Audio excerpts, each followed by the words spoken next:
네, 좋습니다, 여러분. 저희 이제 세션 시작할 예정이거든요. 지금 아직 서 계신 분들이 계셔서요. 착석 부탁드리겠습니다. 저희 마지막 세션입니다, 여러분.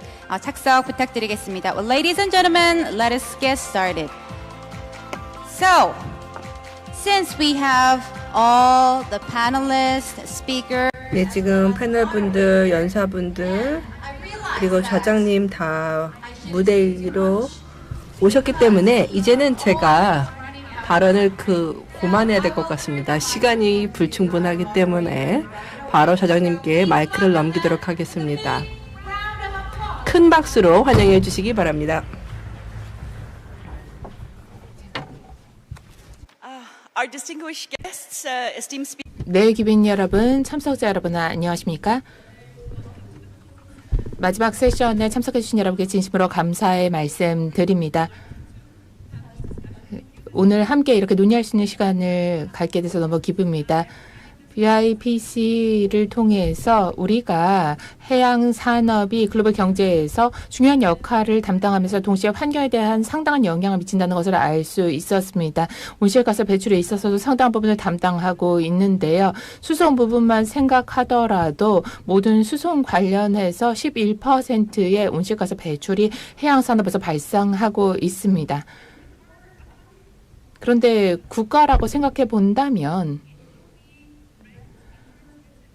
온실가스 배출 기준으로는 지난 50년 동안 전 세계 6대 배출 국가가 됩니다. 일본과 독일 사이에 위치하게 되는데요.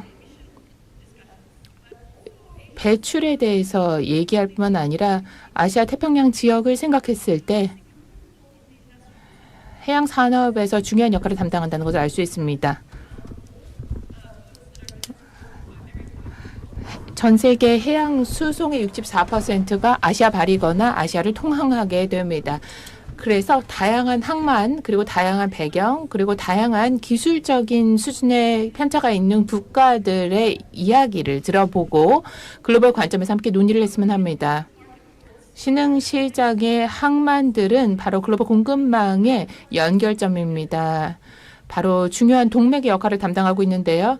그런데 저탄소 미래로 나아가는 과정에서 어려운 도전 과제를 당면하고 있습니다. 새로운 비즈니스 방식을 도입해야만 하는데요. 혁신 기술, 정책 프레임워크, 그리고 지역 간, 지역 내 협력이 상업적인 동인과 지속 가능성 목표의 균형을 맞추는 데 있어서 너무나 중요합니다.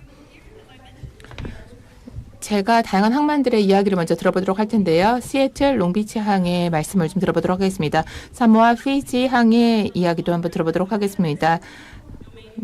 뿐만 아니라 분야 전문가의 말씀도 듣도록 하겠습니다. 우리가 앞으로 어느 길로 나가야 될지에 대한 아이디어를 얻는 시간이 되도록 하겠습니다. 그리고 저희가 이런 탁월한 BIPC를 문을 닫는 세션으로서 탈탄소 우수 사례에 대해서 말씀을 듣고 그리고 개도국 항만의 도입 사례의 탐색을 위한 토론과 질문 시간을 갖도록 하겠습니다. 롱비치 항과 시애틀 항 그리고 아시아 개발은행 전문가의 말씀을 듣고 부산항만공사 부장님의 말씀을 듣도록 하겠습니다. 이어서 스리랑카, 인도네시아, 파라딥 항만공사에서 각각 토론에 참여를 해주실 예정입니다. 필리핀, 인도네시아, 사모아 항만을 대표해서 이 자리에 오셔서 패널 토론을 해주시겠습니다. 그럼 로저 우님의 발표를 먼저 들어보도록 하겠습니다. 롱비치 항의 실장으로 재직 중이신데요. 기업 유치 전략을 총괄하고 계십니다.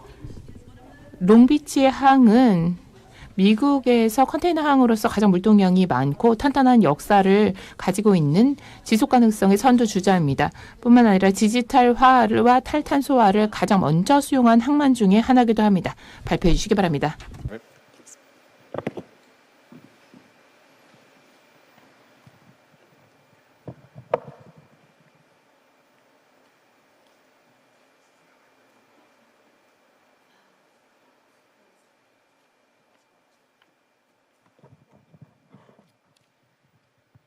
Could we have the presentation for Roger? 예, 발표 슬라이드 좀 띄워주시겠습니까? 예, 일단은 인사드리겠습니다. 저는 로저 우라고 합니다. 캘리포니아주 롱비치항에서 왔습니다. 예, BPA 측에서 초청을 해주셔서 이렇게 발표할 수 있는 기회를 주셔서 감사드립니다. 굉장히 흥미로운 주제로 오늘 이야기를 하고 있는 만큼 저희 롱비치 항에서는 이 중요한 두 가지 주제인 탈탄소화 그리고 디지털화에 대해서 어떻게 추진하고 있는지 말씀을 드리도록 하겠습니다. 여기 보시면 제 프레젠테이션의 대략적인 개요가 나와 있습니다. 먼저 롱비치 항구에 대해서 잘 모르시는 분들을 위해서 간단히 소개를 해드리겠습니다. 그런 다음에 지난 수년 동안 저희가 진행을 했었던 환경 프로그램들을 말씀을 드리겠습니다. 그리고 나서 저희의 디지털화 프로젝트인 공급망 정보 고속도로라고 하는 프로젝트를 소개를 하겠고요. 그리고 나서 이 디지털화를 통해서 우리가 얻을 수 있는 중요한 환경적 이점에 대해서 말씀을 드리고 마지막으로는 탈탄소와 디지털화와 관련된 프로젝트 사례를 말씀드리겠습니다. 자, 롱비치항 잘 모르시는 분들에서 잠시 소개를 하면 저희는 미국 서부 캘리포니아 남부에 위치해 있는 항구입니다. 롱비치항은 미국에서 두 번째로 바쁜 항구입니다. 로스앤젤레스 항 다음으로 바쁩니다. 그리고 로스앤젤레스 항구와 함께 환태평양 무역의 주요 관문항입니다. 저희는 최대 규모의 항구는 아니지만 물동량 보시면 2023년에 TEU 800만 톤 정도를 달성을 했고 전체 화물 물동량은 약 1억 7,500만 톤입니다. 그리고 현재 올해는 여러 가지 지정학적인 이유로 인해서 TEU가 한 920만 정도가 될 것으로 예상을 하고 있습니다. 그래서 920만이라고 하면은 팬데믹 때 물동량이 급증했던 시기랑 상당히 비슷한 겁니다. 그리고 또 한 가지 조금 말씀을 드리자면 이게 저희 항의 굉장히 특별한 방면인데요. 롱비치 같은 경우에는 환적 물동량이 거의 없습니다. 거의 제로입니다. 즉 화물이 이제 롱비치로 들어오게 되면은 다 화역이 되고 적재가 된다라는 것입니다. 환적은 없다라고 하겠고요. 그래서 이제 보통 보면은 한 12,000 컨테이너 무브를 처리를 하게 되는데요. 그래서 약 900만 TU를 처리를 하고 있습니다. 자, 그 다음에 여기 보시면은 저희가 진행을 했었던 환경 프로그램들이 되겠습니다. 저희 상사가 어제 이야기했다시피 저희는 지속 가능하고 친환경적으로 화물 물동량을 늘릴 수 있다라고 믿고 있습니다. 특히 저희가 하는 주요 약속 중에 하나는 바로 그린 코리더 액션 플랜입니다. 예, 그래서 2006년도 항만위원회에서 승인이 되었고요. 그리고 2008년도에는 인근에 있는 로스앤젤레스 항만과 함께 클린 트럭 프로그램을 도입을 했습니다. 예, 이 클린 트럭 프로그램을 통해서 노후 트럭을 퇴출하고 더 나은 엔진 표준을 갖춘 트럭을 사용하도록 장려하였습니다. 또한 다양한 인센티브 프로그램을 마련을 했는데요.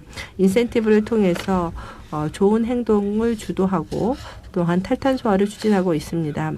여기 보시면 몇 가지 사례가 있는데요. 예를 들어서 선박 중에서 저유황 연료로 전환하는 선박에 대해서는 저희가 인센티브를 제공해주고 있고요. 또 항구에서 40해리 이내에서 12노트로 감속하는 선박에 대해서도 정박료를 할인해 드립니다. 예, 그리고 또한 티어3 엔진을 장착한 선박에 대해서는 선박 고추당 최대 미화 $9,000를 지원을 합니다. 또한 이 외에도 탈탄소화를 추진할 수 있는 다양한 방법을 찾기 위해서 많은 노력을 하고 있습니다. 예를 들어서 청정유 혹은 대체 선박 연료의 사용을 늘리기 위한 다양한 인센티브 프로그램을 개발하고 있습니다. 그 다음 디지털화와 관련해서요. 저희가 볼 때 여러 분야에 있어서 사실 탈탄소화, 그 디지털화 굉장히 중요하다고 생각을 합니다. 공급망 정보 고속도로 사업을 저희가 팬데믹 기간에 시작을 했었습니다. 그 계기는요, 이 팬데믹 기간에 소위 항만 혼잡을 겪으면서 이를 계기로 해서 이 정보와 고속도로 사업이 시작이 되었습니다. 주요 목표는 모든 이해관계자들한테 화물에 대한 가시성을 제공하는 것이고, 그리고 모두에게 이러한 솔루션을 무료로 제공하자라는 목적하에서 이 프로젝트가 시작이 되었습니다. 그래서 컨테이너 위치를 파악을 하게 되면 아무래도 더 효율적으로 의사결정을 할 수가 있게 되죠. 그렇게 되면은 운영적으로 더 효율적인 의사결정을 해서 환경에 미치는 영향을 더 줄일 수 있다라고 보는 겁니다. 또한 이 공급망 정보 하이웨이의 기능을 더 확대시켜 나가고 있는데요. 예를 들어서 지금 캘리포니아 주지사 사업개발국에서 이 확대 관련된 계획의 승인을 받았고 780만 달러를 지원받았습니다. 그래서 이 지원금을 활용을 해서 저희가 요 아래에 있는 이런 프로젝트들을 개발하려고 하고 있습니다. 또한 이 지원금을 이용을 해가지고 유니버설한 트럭 예약 시스템을 구축하려고 하고 있고요. 또한 이 기금을 이용을 해서 공급망 전반에 걸친 환경 프랙티스를 추적하는 데에도 사용할 예정입니다. 또한 국제 항만들과 협력을 도모하고 있는데요. 부산항과도 협력을 다지게 노력하고 있고, 또 상하이항, 싱가포르항과는 이미 이제 수년 동안 협력을 했었고, 앞으로는 이제 부산과도 더더욱 협력을 확대하려고 하고 있고요. 그리고 저희가 수집한 데이터들을 더 잘 보고할 수 있도록 하고 있습니다. 예를 들어서 미국 교통부 같은 이러한 여러 정부 부처에서 저희가 제공하는 프로그램에 의지해서 정책 결정을 하는 만큼 또 더 나은 데이터를 제공하기 노력을 할 겁니다. 또한 AI를 활용을 해서 저희의 어떤 운영상의 의사 결정을 더 개선하려고 하고 있습니다.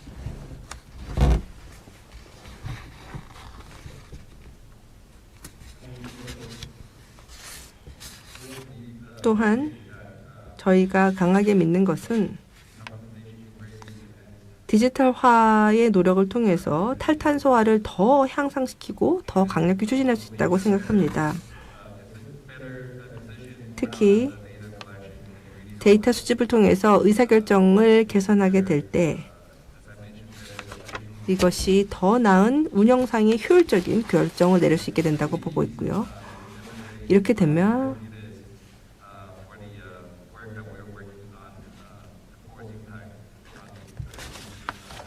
실제 또 항만이 환경 영향을 저감시키는데 어떤 영향을 하는 어떤 중요한 작업을 할 수 있는지를 입증할 수 있게 되고, 또한 이 과정에서 저희가 여러 국제 파트너의 모범 사례를 공유하고 배우고자 합니다. 이를 위해서 상하이 그리고 싱가포르와 그린 코리더 이니셔티브를 체결을 했습니다. 또한 부산항을 비롯한 여러 국제 파트너 항들, 또 가오슈 항과 또 더 협력할 수 있기를 바라고 있고, 이를 통해서 미래 항만을 함께 개척해 나가기를 원하고 있습니다. 자, 그러면은 지금부터는 두 가지 프로젝트 사례를 빠르게 말씀드리겠습니다. 첫 번째는 디지털 쉬핑 코리더 프로젝트입니다. 싱가포르 MPA랑 같이 진행을 한 프로젝트가 되겠습니다. 저희는 싱가포르 MPA와 협력을 해서 선박 출항과 그리고 도착 데이터, 그리고 선박 운영사의 선박 이동 데이터를 수집하는 플랫폼을 구축을 했습니다. 그래서 여러 다양한 운영 조건에 있어서의 데이터들을 수집을 해서 또 추가 분석을 진행을 하게 될 것이고요. 그리고 이 플랫폼을 추가 더 개발하기 위해서 이 싱가포르 그리고 이제 롱비치 쪽에서 다양한 매개 변수를 제공을 하게 됩니다. 그리고 이 플랫폼을 이용을 해서 메탄올과 같은 대체유의 사용량을 추적하고자 합니다. 그래서 싱가포르 MPA에서는 이 프로젝트를 Just in Time 프로젝트라고 부릅니다. 그만큼 이 프로젝트를 통해서 환경 영향뿐만 아니라 비용 저감에 있어서도 효과가 클 것으로 예상을 하고 있습니다. 자, 그다음 두 번째 프로젝트는요. 아까 말씀을 드렸었는데 이 유니버설 트럭 예약 시스템입니다. 그래서 남부 캘리포니아를 보시면 12개의 컨테이너 터미널이 있습니다. 이 12개의 컨테이너 터미널에 15개 이상의 오션 캐리어들이 180개 이상의 트럭 배송을 하고 있습니다. 그러다 보니까 이제 오션 캐리어들도 많고 그다음에 트럭 업체도 굉장히 다양하죠. 그래서 트럭 운영이 굉장히 비효율적입니다. 거기에다가 뭐 이제 교통체증이라든지 대기 문제라든지 이런 것들이 또 있기 때문에 이런 문제들을 해결하기 위해서 유니버설 트럭 예약 시스템을 개발을 했습니다. 그래서 모든 터미널에서 이 트럭 예약이 가능한지를 미리 체크를 하고 더 나은 가시성을 확보를 해서 운영상으로 더 효율적인 의사결정을 하도록 돕는 것입니다. 예, 이렇게 해서 환경에 대한 영향을 또 낮추는 그러한 노력들을 하고 있습니다. 그래서 현재 이 시스템을 구축하고 있고요. 올해 말까지는 이 시스템을 시작할 수 있기를 바라고 있습니다. 그래서 두 가지 프로젝트에 대해서 말씀을 드렸고 이것으로 발표를 마치겠습니다. 나중에 질문 주시면 답변해 드리겠습니다. 감사합니다. Thank you very much. 감사합니다. 지속 가능성 측면뿐만 아니라 디지털화에 있어서의 변화에 대해 말씀해 주셔서 감사드립니다. 공급망을 포함시키고 공급망 정보 고속도로 그리고 의사결정에 대한 부분까지 말씀해 주셔서 진심으로 감사드립니다. 데이터 공유의 중요성 말씀해 주시는데 너무나 감사드립니다. 저희가 탈탄소화를 전 세계적으로 전개해 나가는 과정에서 정보 공유만큼 중요한 것은 없겠죠. 다음 발표해 주실 분은 스티븐 매트럭 시애틀 항만청 청장님이십니다. 로저님께서 그린 디지털 해운 항로에 대해서 발표를 해주셨는데요. 네, 크루즈 녹색 해랑 이니셔티브를 또 시애틀 항만청에서 진행하시는 것으로 알고 있는데요. 이런 과정에서 배우신 교훈, 어떤 어려움이 있었는지도 함께 말씀해 주시면 감사하겠습니다. 여러분 안녕하십니까? 오늘 이 자리에 함께하게 돼서 너무나 큰 영광이라는 말씀 꼭 드리고 싶습니다. 제가 이번에 BIPC에 처음 참석하게 됐는데요. 이렇게 저를 초대해 주신 부산항만공사에 진심으로 감사의 말씀을 드립니다. 정말 탁월한 플랫폼이 아닐 수 없습니다. 정보를 함께 교환하고 공유할 수 있는 플랫폼이 되고 있는데요. 오늘 여러분 뵙고 시애틀 항만이 해양 배출 감축 목표 달성을 위해서 어떤 노력을 경주하고 있는지 그리고 저희의 경험을 바탕으로 해양 탈탄소에 대한 아이디어를 공유하도록 하겠습니다. 먼저 여러분께서 시애틀 항에 대해서 어제 샘조 항만위원을 통해서 말씀을 들으셨겠지만 저도 시애틀 항만에 대해서 간단히 소개를 드리겠습니다. 누가 설명을 더 잘하는지 여러분 평가해 주시기 바랍니다. 시애틀 항만은 워싱턴주 퓨젯 사운드 지역에 위치해 있습니다. 알래스카와 아시아로의 전략적 접근이 용이한 입지를 점하고 있습니다. 시애틀 항만은 미국에서 독특한 위치를 점하고 있습니다. 시애틀 항만과 항만청은 국제공항과 해양을 모두 관리하는 소수의 항만 당국 중 하나입니다. 시애틀 타코마 국제공항은 북미에서 11번째로 이용객이 많은 공항으로 한국을 포함한 여러 국제 직항 노선을 운영하고 있습니다. 해항인 시애틀 항만은 미국 서부 해안 최대의 크루즈 모항이자 알래스카 크루즈 시장의 관문입니다. 2024년 시즌이 종료될 정도가 되면 종료될 시점이 되면 선박 2팡 275회 여객은 170만 명에 달할 것으로 예상됩니다. 또한 곡물 사이로 5개의 마리나를 운영하고 있습니다. 상업업과 레저보트 정박 서비스도 제공하고 있습니다. 또 알래스카 해역에서 조업하는 북태평양 어선단의 본항이기도 합니다. 더불어 타코마 항과의 혁신적인 공동 운영 파트너십인 노스웨스트 시푸드 얼라이언스를 통해서 미국 7대 화물 관문을 구성하고 있습니다. 그렇다면 저희 조직에 대해서도 좀 이해를 하시면 좋을 것 같아요. 이 조직을 토대로 해서 우리가 목표를 달성하기 위한 노력을 경주하고 있으니까요. 시애틀 항만은 공공항만입니다. 1911년 지역 주민들의 투표로 설립된 특수목적 정부기관입니다. 9년 전에 우리가 인근의 타코마항과 힘을 합쳐 해상 화물 운영을 위한 노스웨스트 시푸드 얼라이언스를 구성하게 됐습니다. 지금 보시게 되면 지금 그 피어스 카운티의 유권자들에 의해서 타코마 위원회가 구성이 되고 또 시애틀의 이제 위원회가 또 별도로 구성이 되는 그런 방식인데요. 네, 저희가 킹 카운티의 유권자들이 투표를 하면 그 항만 위원들, 시애틀 항만 위원회에 항만 위원들이 선출이 됩니다. 그런데 저희가 합작 회사로서 이제 전체 이사회를 구성해서 노스웨스트 시푸드 얼라이언스의 운영을 맡게 되는 겁니다. 주민 투표로 선출되는 항만 위원들은 항만의 우선순위와 프로그램의 지역사회의 가치를 반영하도록 할 책임을 지게 됩니다. 그렇기 때문에 우리 항만은 트리플 바텀 라인이라는 방식을 채택하게 됐습니다. 바텀 라인이 뭔지는 여러분 잘 아시겠지만 저희는 바텀 라인이 3개입니다. 그래서 트리플 바텀 라인입니다. 실제 항만의 우선순위는 비즈니스에서의 성공, 공평한 경제기회 창출, 그리고 최대한 가장 지속가능한 방식으로 이를 달성하는 것입니다. 트리플 바텀 라인 접근법을 구현하고 환경 목표를 달성하기 위해 시애틀 항만이 활용할 수 있는 도구는 사실 그렇게 많은 것은 아닙니다. 우리는 규제 당국이 아니기 때문에 규제 권한이 없습니다. 지주항이기 때문에 우리가 활용할 수 있는 최선의 도구는 고객과 입주 기업들과 직접 협력하고 장기 계약과 관세를 활용하고 산업계와 이해관계자를 한데 모으고 자발적인 행동을 주도하는 것입니다. 이 슬라이드에서 우리가 목표 달성을 위해 전략적 계획 수립의 큰 그림에서 보다 구체적인 이해 사업으로 어떻게 나아가고 있는지를 보실 수 있습니다. 20년 전인 2005년 대기질은 시애틀 항만 주변 지역사회의 명확한 우선순위로 규정이 됐습니다. 우리는 지역 최대 규모의 경쟁 항만들과 함께 주민 의견을 수렴하는 긴 과정을 거쳐 유해한 대기 오염물질을 줄이기 위한 자발적인 경로를 마련했습니다. 성공을 위해서는 계획 수립에 있어서 지역사회의 가치와 파트너와 입주 기업, 양측의 니즈를 충족한 해결책을 아우를 수 있어야 했습니다. 이 과정을 지난하게 느끼는 주민들도 있었겠지만 비즈니스 파트너들은 신속하다고 느낄 수 있는 수준으로 이윤 계획을 수립하고 일정을 편성했습니다. 또한 배출량을 측정하고 추적해서 그 결과를 주민들과 공유하기로 약속했는데 항만으로서는 정말 새로운 시도였습니다. 저희 웹사이트에서 이런 정보들을 확인하실 수가 있는데요. 저희가 월별로 배출량을 주민들과 공유하고 있습니다. 새로운 크루즈 활동 성과 대시보드를 통해서 매월 배출량과 다양한 정보들이 공유가 되고 있습니다. 이 대시보드는 시애틀 항만 웹사이트에 연결돼 있어서 대중이 크루즈 시즌 동안 매월 업데이트되는 배출량, 육상 전력 사용, 선박, 승객 수 등의 통계를 볼 수 있도록 하고 있습니다.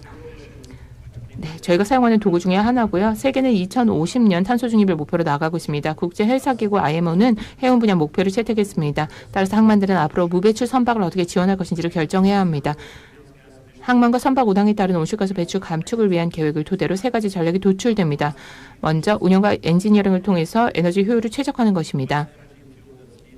에너지와 연료 요구량이 저것으로 좋습니다. 배출과 선박 운영사 모두에게 공이 적용되는 것이죠. 다음으로는 가능한 한 합리적으로 판단되는 부분을 전력화하는 것입니다. 마지막으로는 필요시 지속 가능한 연료로 전환하는 것입니다.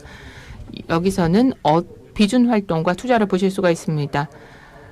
저희가 화물 처리 장비와 일부 항만 선박의 전력화를 추진 중에 있습니다. 3개의 크루즈 터미널에 육상 전력을 설치했고요. 상업어업과 화물 선성용 전기 용량을 추가하기 위해 노력하고 있습니다. 육상 전력과 같은 솔루션이 모든 항만의 최선 해결책이 아닐 수도 있다는 점을 그런데 여러분께 말씀드리고 싶습니다. 에너지관의 지속 가능성에 따라서 달라지게 됩니다. 시애틀은 그런데 두 가지 이점을 가지고 있습니다. 먼저 청정 수력 발전을 활용할 수 있고요. 입주 기업들이 이를 원한다는 것입니다. 실제로 카니발 크루즈 선사는 무려 20년 전에 시애틀 항만의 첫 번째 육상 전력 시스템에 자금을 지원했습니다. 효율성과 전력화만으로는 한계가 있습니다. 해양 부분의 100% 탈탄소를 위해서는 대체 연료가 필요합니다. 그래서 녹색 회랑에 대한 말씀을 드리지 않을 수가 없습니다. 시애틀 항만에서는 크루즈를 위한 녹색 회랑의 타당성을 고찰하는 프로젝트에 착수했습니다. 태평양 북서부 알래스카를 오가는 무배출 크루즈를 지원하기 위해서는 무엇이 필요할까요? 우리에게는 총 14개의 법인으로 구성된 큰 그룹이 있습니다. 시애틀 항만의 주요 경쟁자이자 협력자인 밴쿠버 항과 같은 모항, 기항지 항만, 그리고 세계 글로벌 크루즈 라인과 그 브랜드, 국제 크루즈 선사 협회, 글로벌 회사 포럼, 블루스카이 회사 연합과 같은 지식 파트너들이 우리와 함께하고 있습니다. 시애틀 항만 위원회 샘조 위원도 이 같은 협력의 중요성에 대해서 앞서 언급을 했는데요. 이것이 얼마나 중요한지 여러분께 저도 다시 한번 말씀드리고 싶습니다.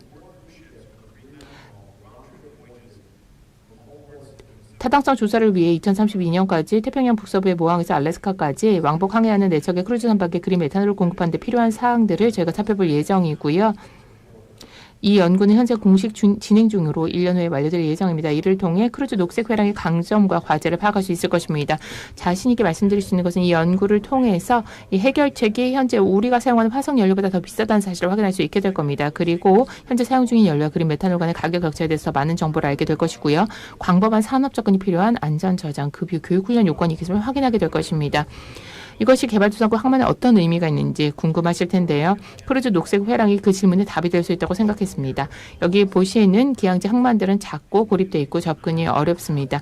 이런 지역사회에서는 시애틀과 같은 대형 항만 수준의 에너지 인프라에 접근할 수가 없습니다. 녹색 크루즈 회랑은 무배출 전환의 과정에서 어떤 역할을 하게 될지 궁금해하는 개도국의 소규모 항만들과 공유할 수 있는 지식을 계속해서 구축해 나가고자 합니다.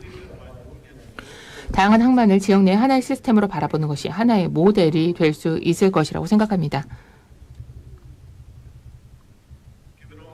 지금까지 언급한 경험과 해양 탈탄소화 지형에서 대두되고 있는 현상들을 바탕으로 개도국 항만들이 에너지 전환에서 어떤 역할을 담당할 것인지 계획하는 과정에서 도움이 되실 만한 몇 가지 아이디어를 여러분과 공유하고 싶습니다. 첫째, 선박에 대한 국제 정책의 변화에 주시하시기 바랍니다. 앞서 언급했듯이 IMO의 회원국들은 궁극적으로 해운의 화석연료 탈피를 추진할 정책 결정을 위해 주기적으로 회의를 하고 있습니다.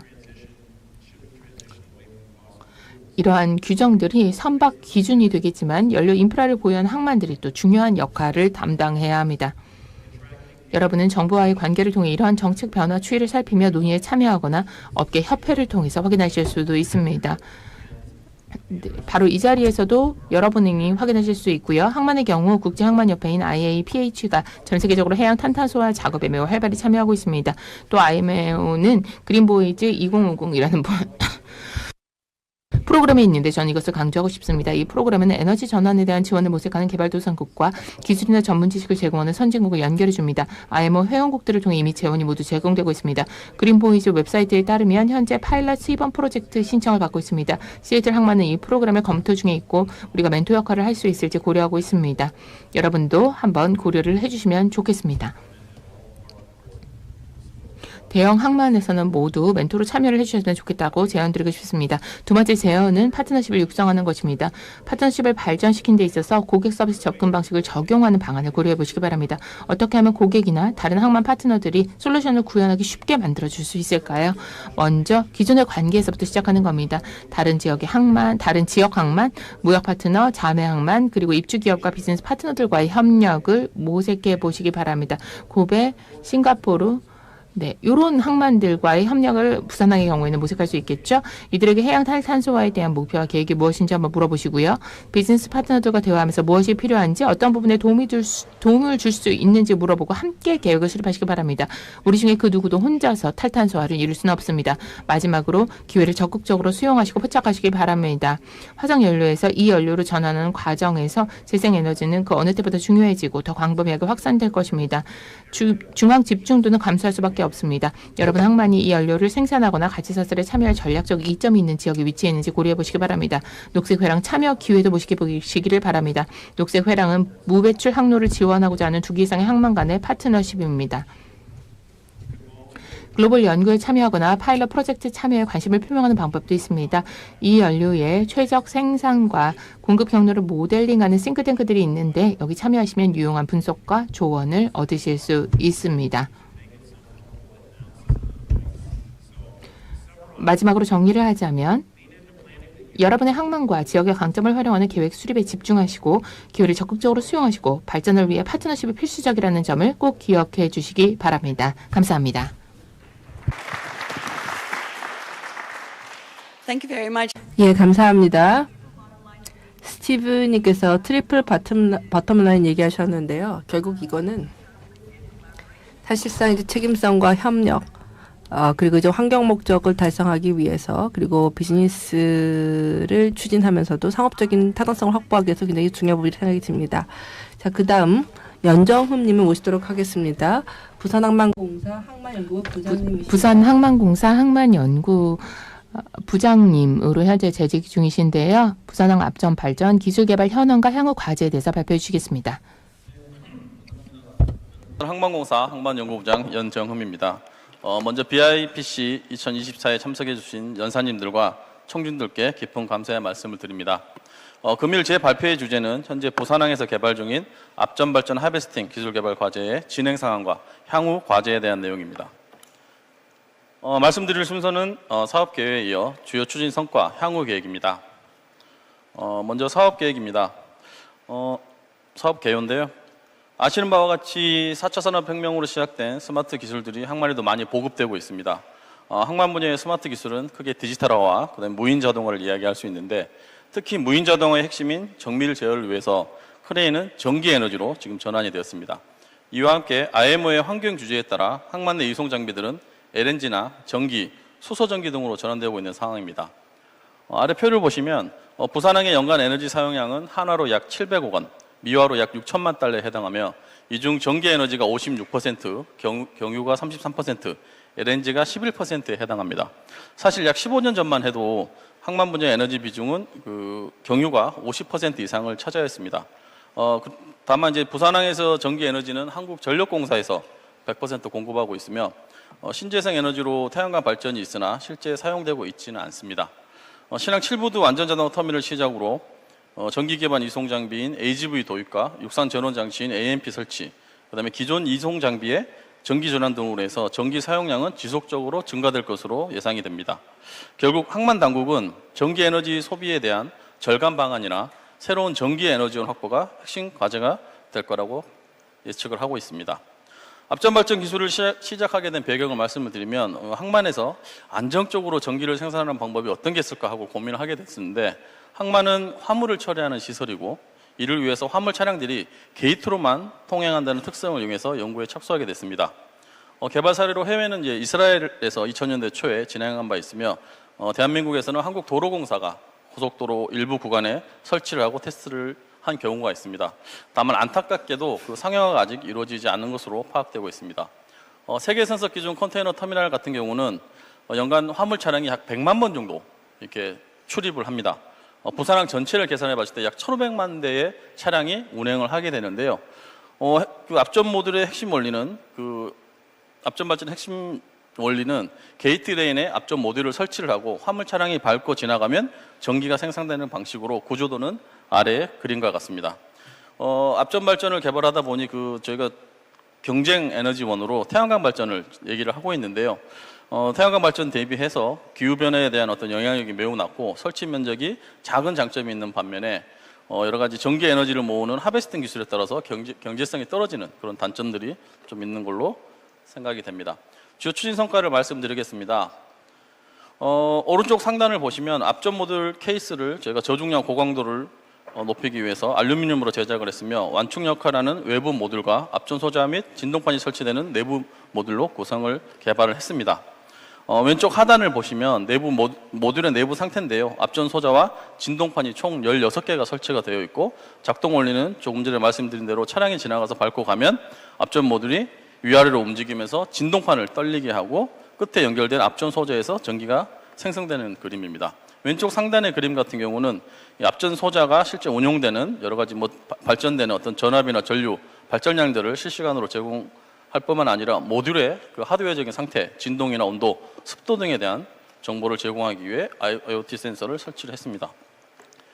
저희가 프로토타입으로 해서 2개의 앞전 모듈을 제작을 했고 사전 현장 테스트를 진행을 했습니다.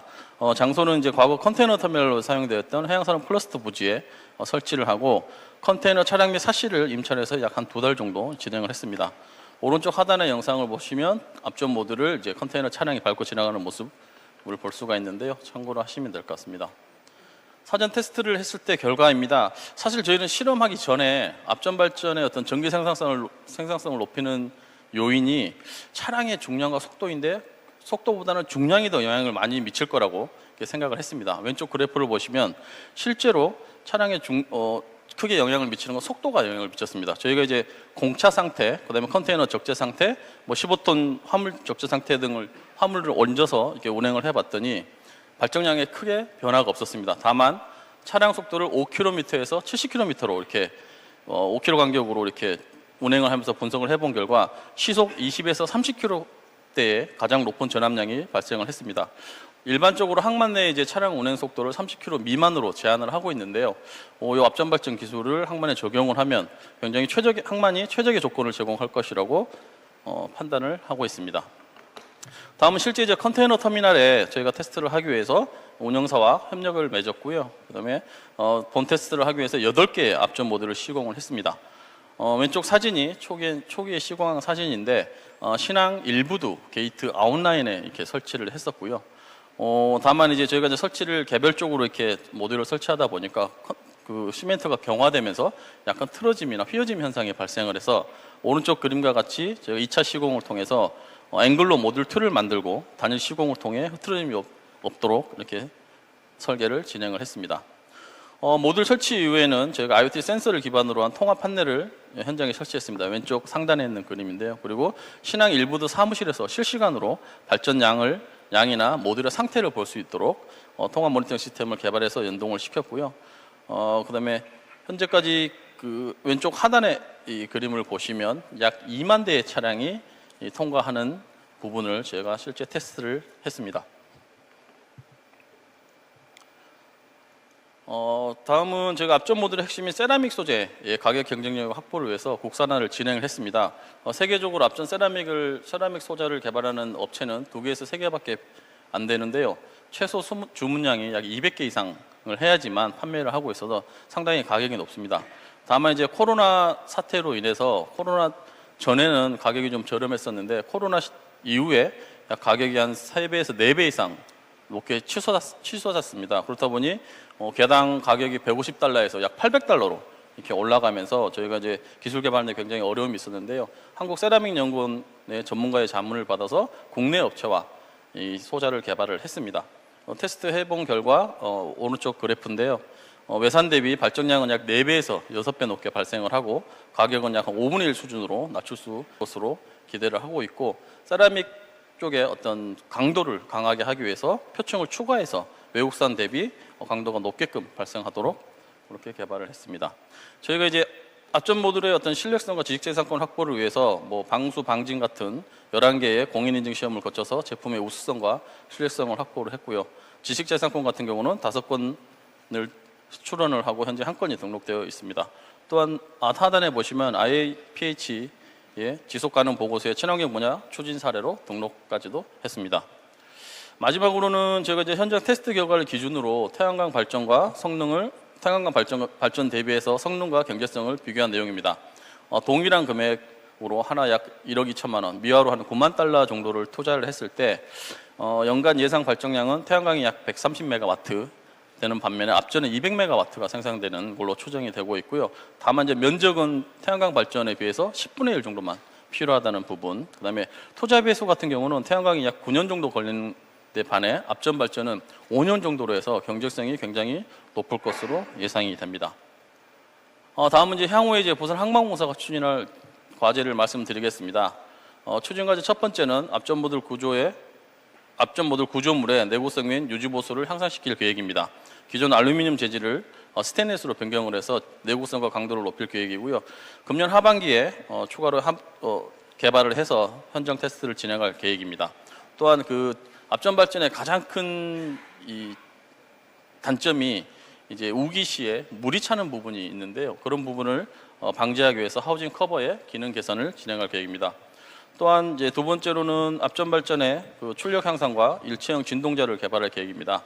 2만 대 차량 대상으로 해서 제가 테스트를 해봤더니 이게 이제 외국산 앞전 소자 같은 경우가 2만 번의 그 밟으면서 진동이 나면서 깨지는 경우가 발생을 했습니다. 다만 그게 이제 깨지는 이유가 앞전 소자와 진동자가 서로 다른 그 세라믹과 알루미늄으로 되다 보니까 이게 깨지는 현상이 발생해서 이걸 일체형으로 개발을 해서 전기 내구성을 좀 높일 계획이고요.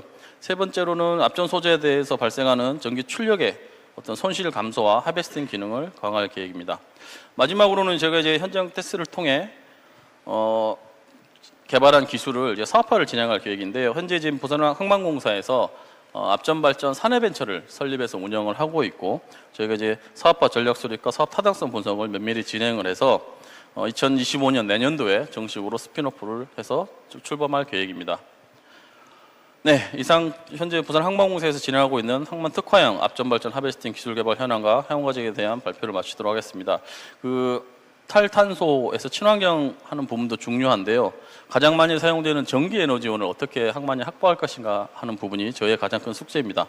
실제 해보니까 새로운 에너지원을 개발하는 것 자체가 매우 어렵고 이제 도전적인 일이었는데요. 앞전 발전 기술이 성공적으로 부산항에 안착될 수 있도록 최선을 다하겠습니다. 경청해 주셔서 감사합니다.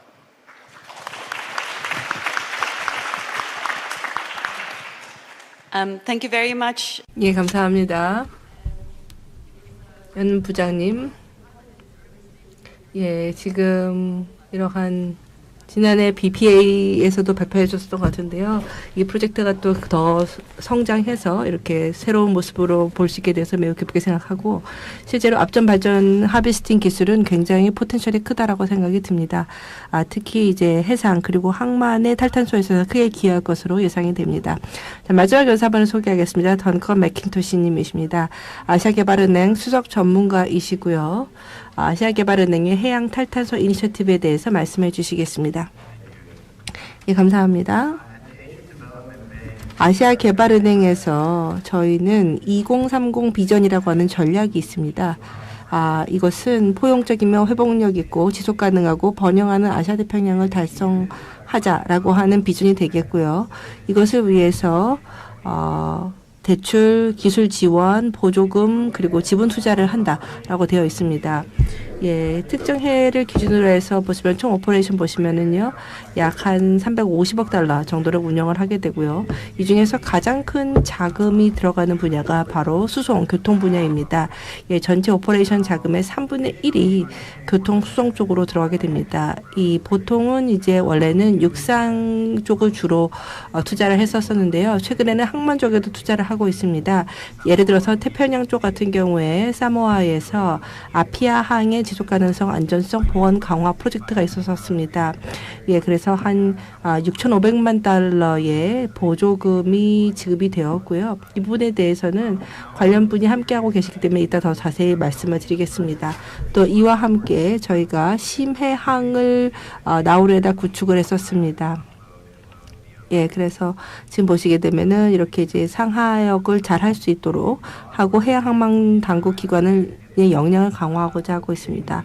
또 투발루 같은 경우에 보시게 되면은 5천만 달러를 투입을 해가지고 소규모 항만을 이제 구축을 하고 있습니다. 또 최근에 보시게 되면은 운항이 불가능한 상태인 여객선 화물선인 마누플라우를 대치를 하기 위해서 3천만 달러의 보조금을 지원을 했고 실제로 지난달에 새로 선박이 도입이 되었습니다. 또 작년이 ADB 입장에서는 굉장히 관건적인 한 해였다라고 하겠는데요. 일단은 ADB의 전반적인 구조 개편이 있었습니다. 그리고 기후변화와 관련해서 큰 변화가 있게 되었는데요. 예를 들어서 ADB의 이제 마사 총재께서도 ADB야말로 이제 기후은행이다라고 이야기를 했었습니다. 그리고 이게 단순한 립 서비스가 아니고 실제 야심찬 타겟을 통해서 이 목표를 달성하고 있습니다. 그 중에 하나가 바로 기후 금융과 관련해서 2030년까지 1억 달러를 달성하는 것입니다. 그래서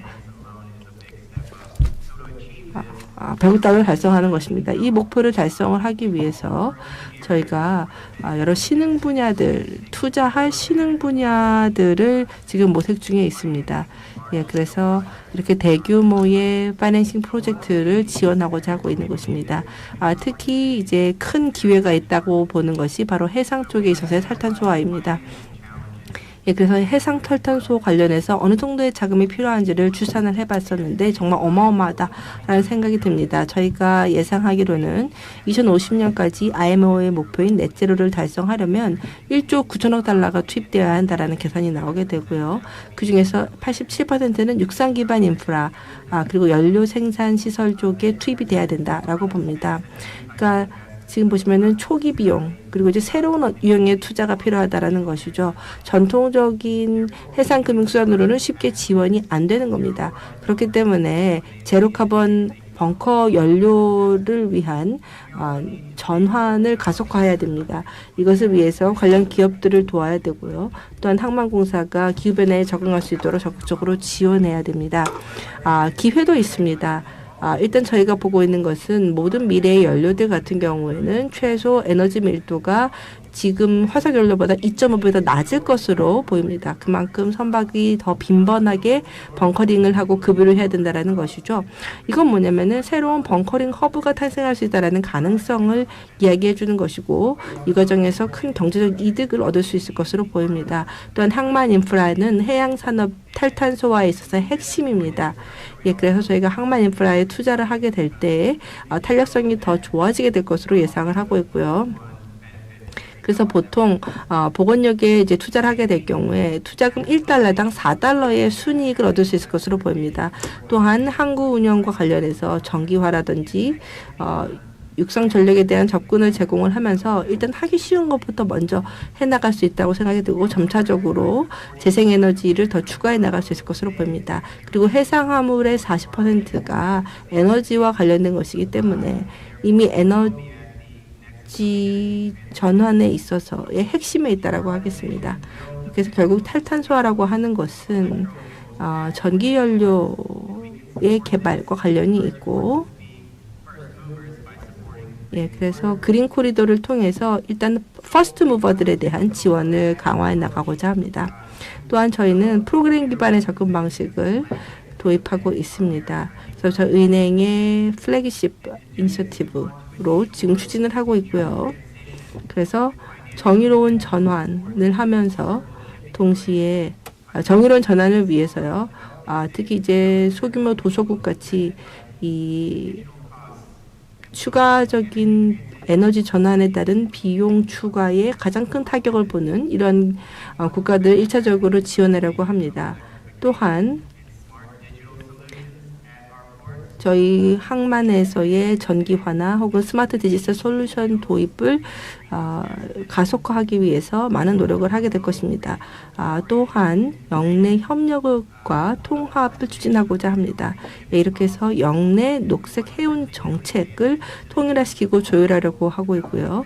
특히 취약한 개도국들을 지원을 해서 최대한 공정한 기회의 장을 가능하게 하고 불확실성을 최소화시키고자 합니다. 또한 녹색 쾌락과 관련된 개발을 지원해 나갈 것입니다. 또한 민간 분야 그리고 업계의 관계자와 파트너십을 구축해서 지식을 공유하고 협업을 촉진하려고 합니다. 업계와 개도국 간에 있어서의 협업을 촉진하고 있고 또한 개도국에서 어업이나 내륙수로 선박 이런 국내에 있는 플릿들을 탈탄소화할 수 있도록 도울 것입니다. 또한 관련 인력들이 적절하게 교육을 받을 수 있도록 지원하게 될 것입니다. 실제로 이제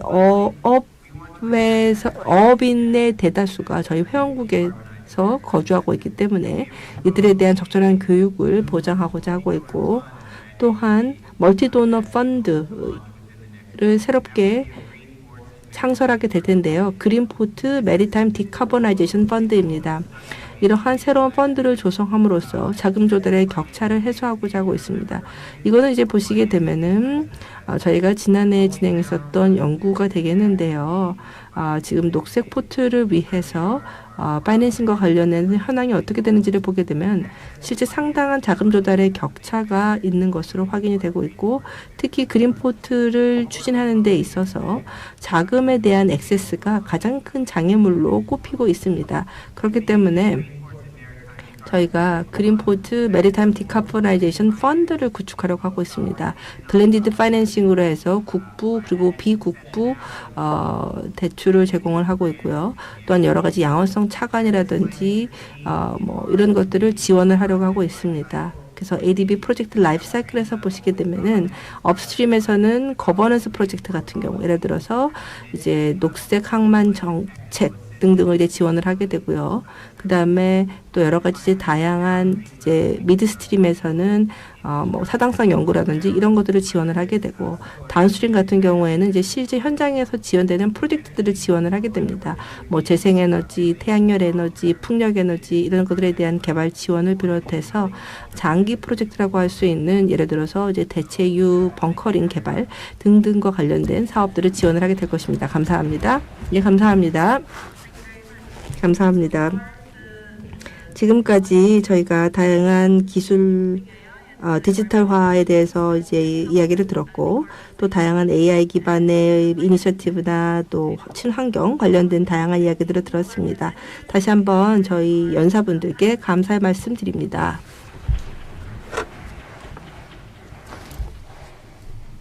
Would our panelists please 그럼 패널분들 무대로 모시도록 하겠습니다. 인도네시아, 스리랑카, 인도,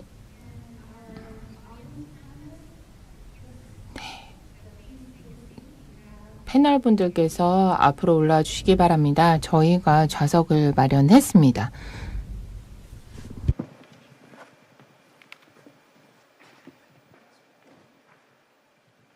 Okay.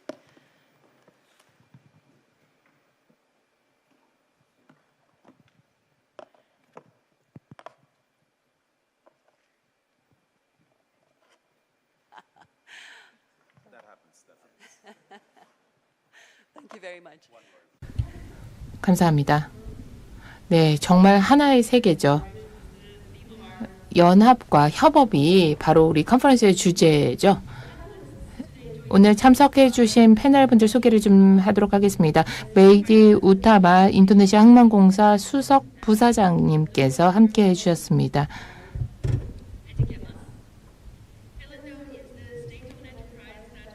핀란드는 정부 국영 항만공사고요. 인도네시아에서 90여 개의 터미널을 운영하고 있습니다. 더 자세한 말씀 드릴 예정이고요. 다음으로는 닐라브라 파라굽타 파라딥 항만공사 부의장이십니다. 인도 최대 항만이고요. 2023년 사업년도 기준으로 1억 4,500만 톤의 화물을 취급한 항만입니다.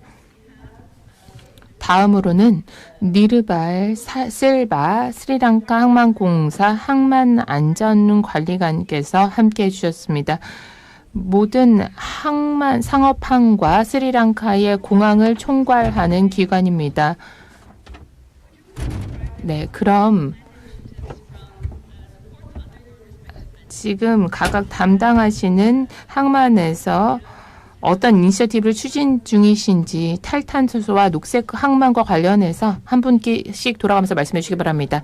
네, 질문 진심으로 감사드립니다. 팔린도에서는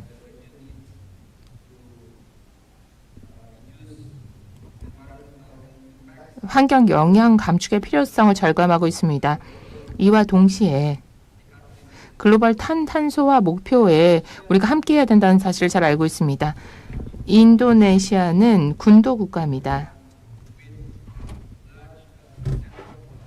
또한 대규모 항만 네트워크를 보유하고 있는 국가죠.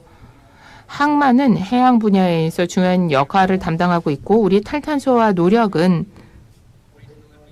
운영 효율성을 증진시키고 항만 장비를 전기화하고 재생에너지를 도입하는 데 역점을 두고 있습니다. 저희 핵심 이니셔티브 중에 하나는 저희 운영 효율성 증진에 크게 도움이 되는 이니셔티브이기도 한데요. 바로 운영 트랜스포메이션을 표준화와 체계화를 통해서 구현해내는 것이었습니다. 표준화 단계에서는 인재 개발에 초점을 맞췄습니다. 역량 구축을 진행하면서 고숙련 근로자를 양성하는 데 역점을 두었고 이를 통해서 효과적인 조직을 구축할 수 있었습니다. 또한 운영 프로세스를 표준화할 수 있었습니다. 기획과 통제 절차를 적절히 적용을 했었고요. 또한 저희가 체계화 단계에서는 시스템화 단계에서는 단일 운영 시스템 구축을 했습니다. 빌링 시스템, 터미널 운영 시스템, 그리고 항만 시스템을 저희가 이제 통합하면서 터미널 부킹 시스템도 도입할 수 있게 됐습니다. 엔드투엔드 프로세스로서 이제 터미널 프로세스 측면을 말씀을 드리자면 시설에서 통합 항만 기획 통제실이라는 것을 만들어서 한 곳에 이제 모든 관제사들 그리고 계획을 수립한 사람들이 모여서 항만의 안전과 통행량 통제를 함께 할 수 있도록 했습니다. 대규모 물류 생태계 내에서 항만공사가 화주들, 선사들과 함께 항만 커뮤니티 시스템이라는 것을 만들었습니다. 포트넷이라는 것을 구축하게 됐는데요. 그리고 전국적인 국가 물류 플랫폼에도 저희가 참여를 하게 됐습니다.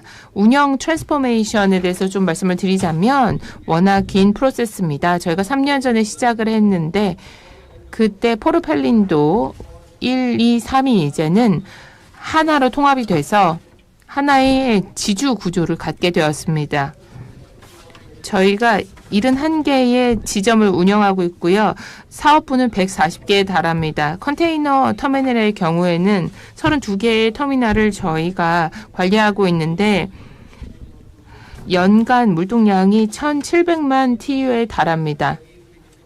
그런데 이 터미널이 각각 성수도가 다릅니다. 어떤 항만들은 이미 상당 부분 현대화가 됐습니다. 글로벌 운영사, 허치슨과 같은 운영사가 참여하고 있고 DP월드, PSA가 참여하고 있고 미쯔이도 참여를 하고 있으니까요.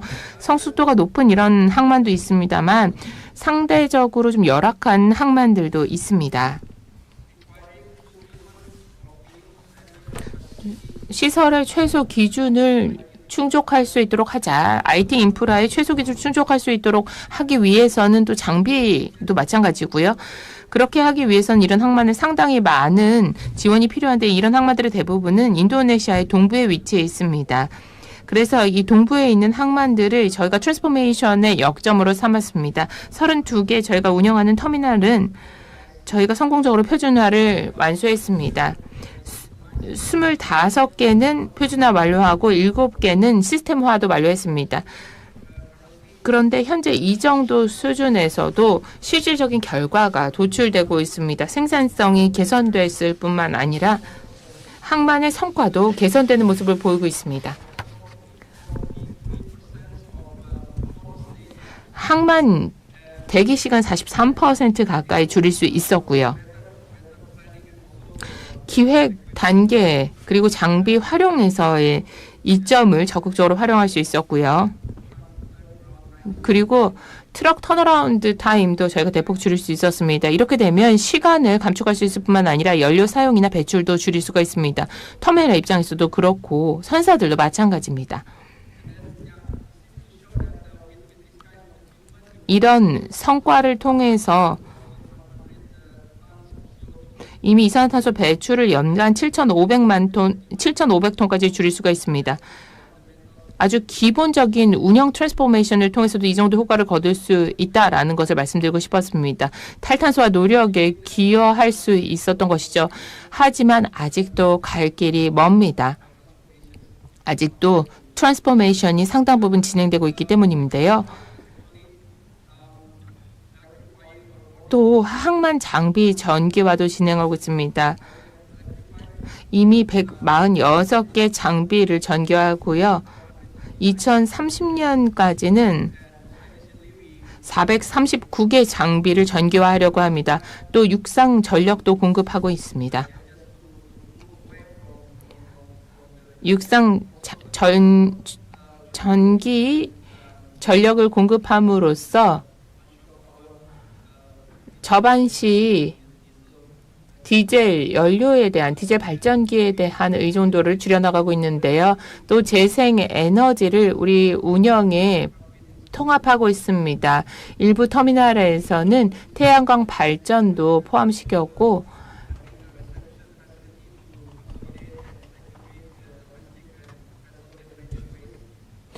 그리고 선박에서 발생하는 폐기물 저희가 분리하고 망그로브 숲이라든지 아니면 그 천연 서식지에 오염시키지 않도록 하기 위해서 노력하고 있고 망그로브를 계속해서 심어서 최종적으로는 600헥타르에 달하는 망그로브 숲을 조성하려고 합니다. 감사합니다. 이런 다양한 흥미로운 인센티브 공유해 주셔서 또 진심으로 감사의 말씀드립니다. 더 많은 것을 하겠다는 목표를 또 우리가 공유해 주셨는데요.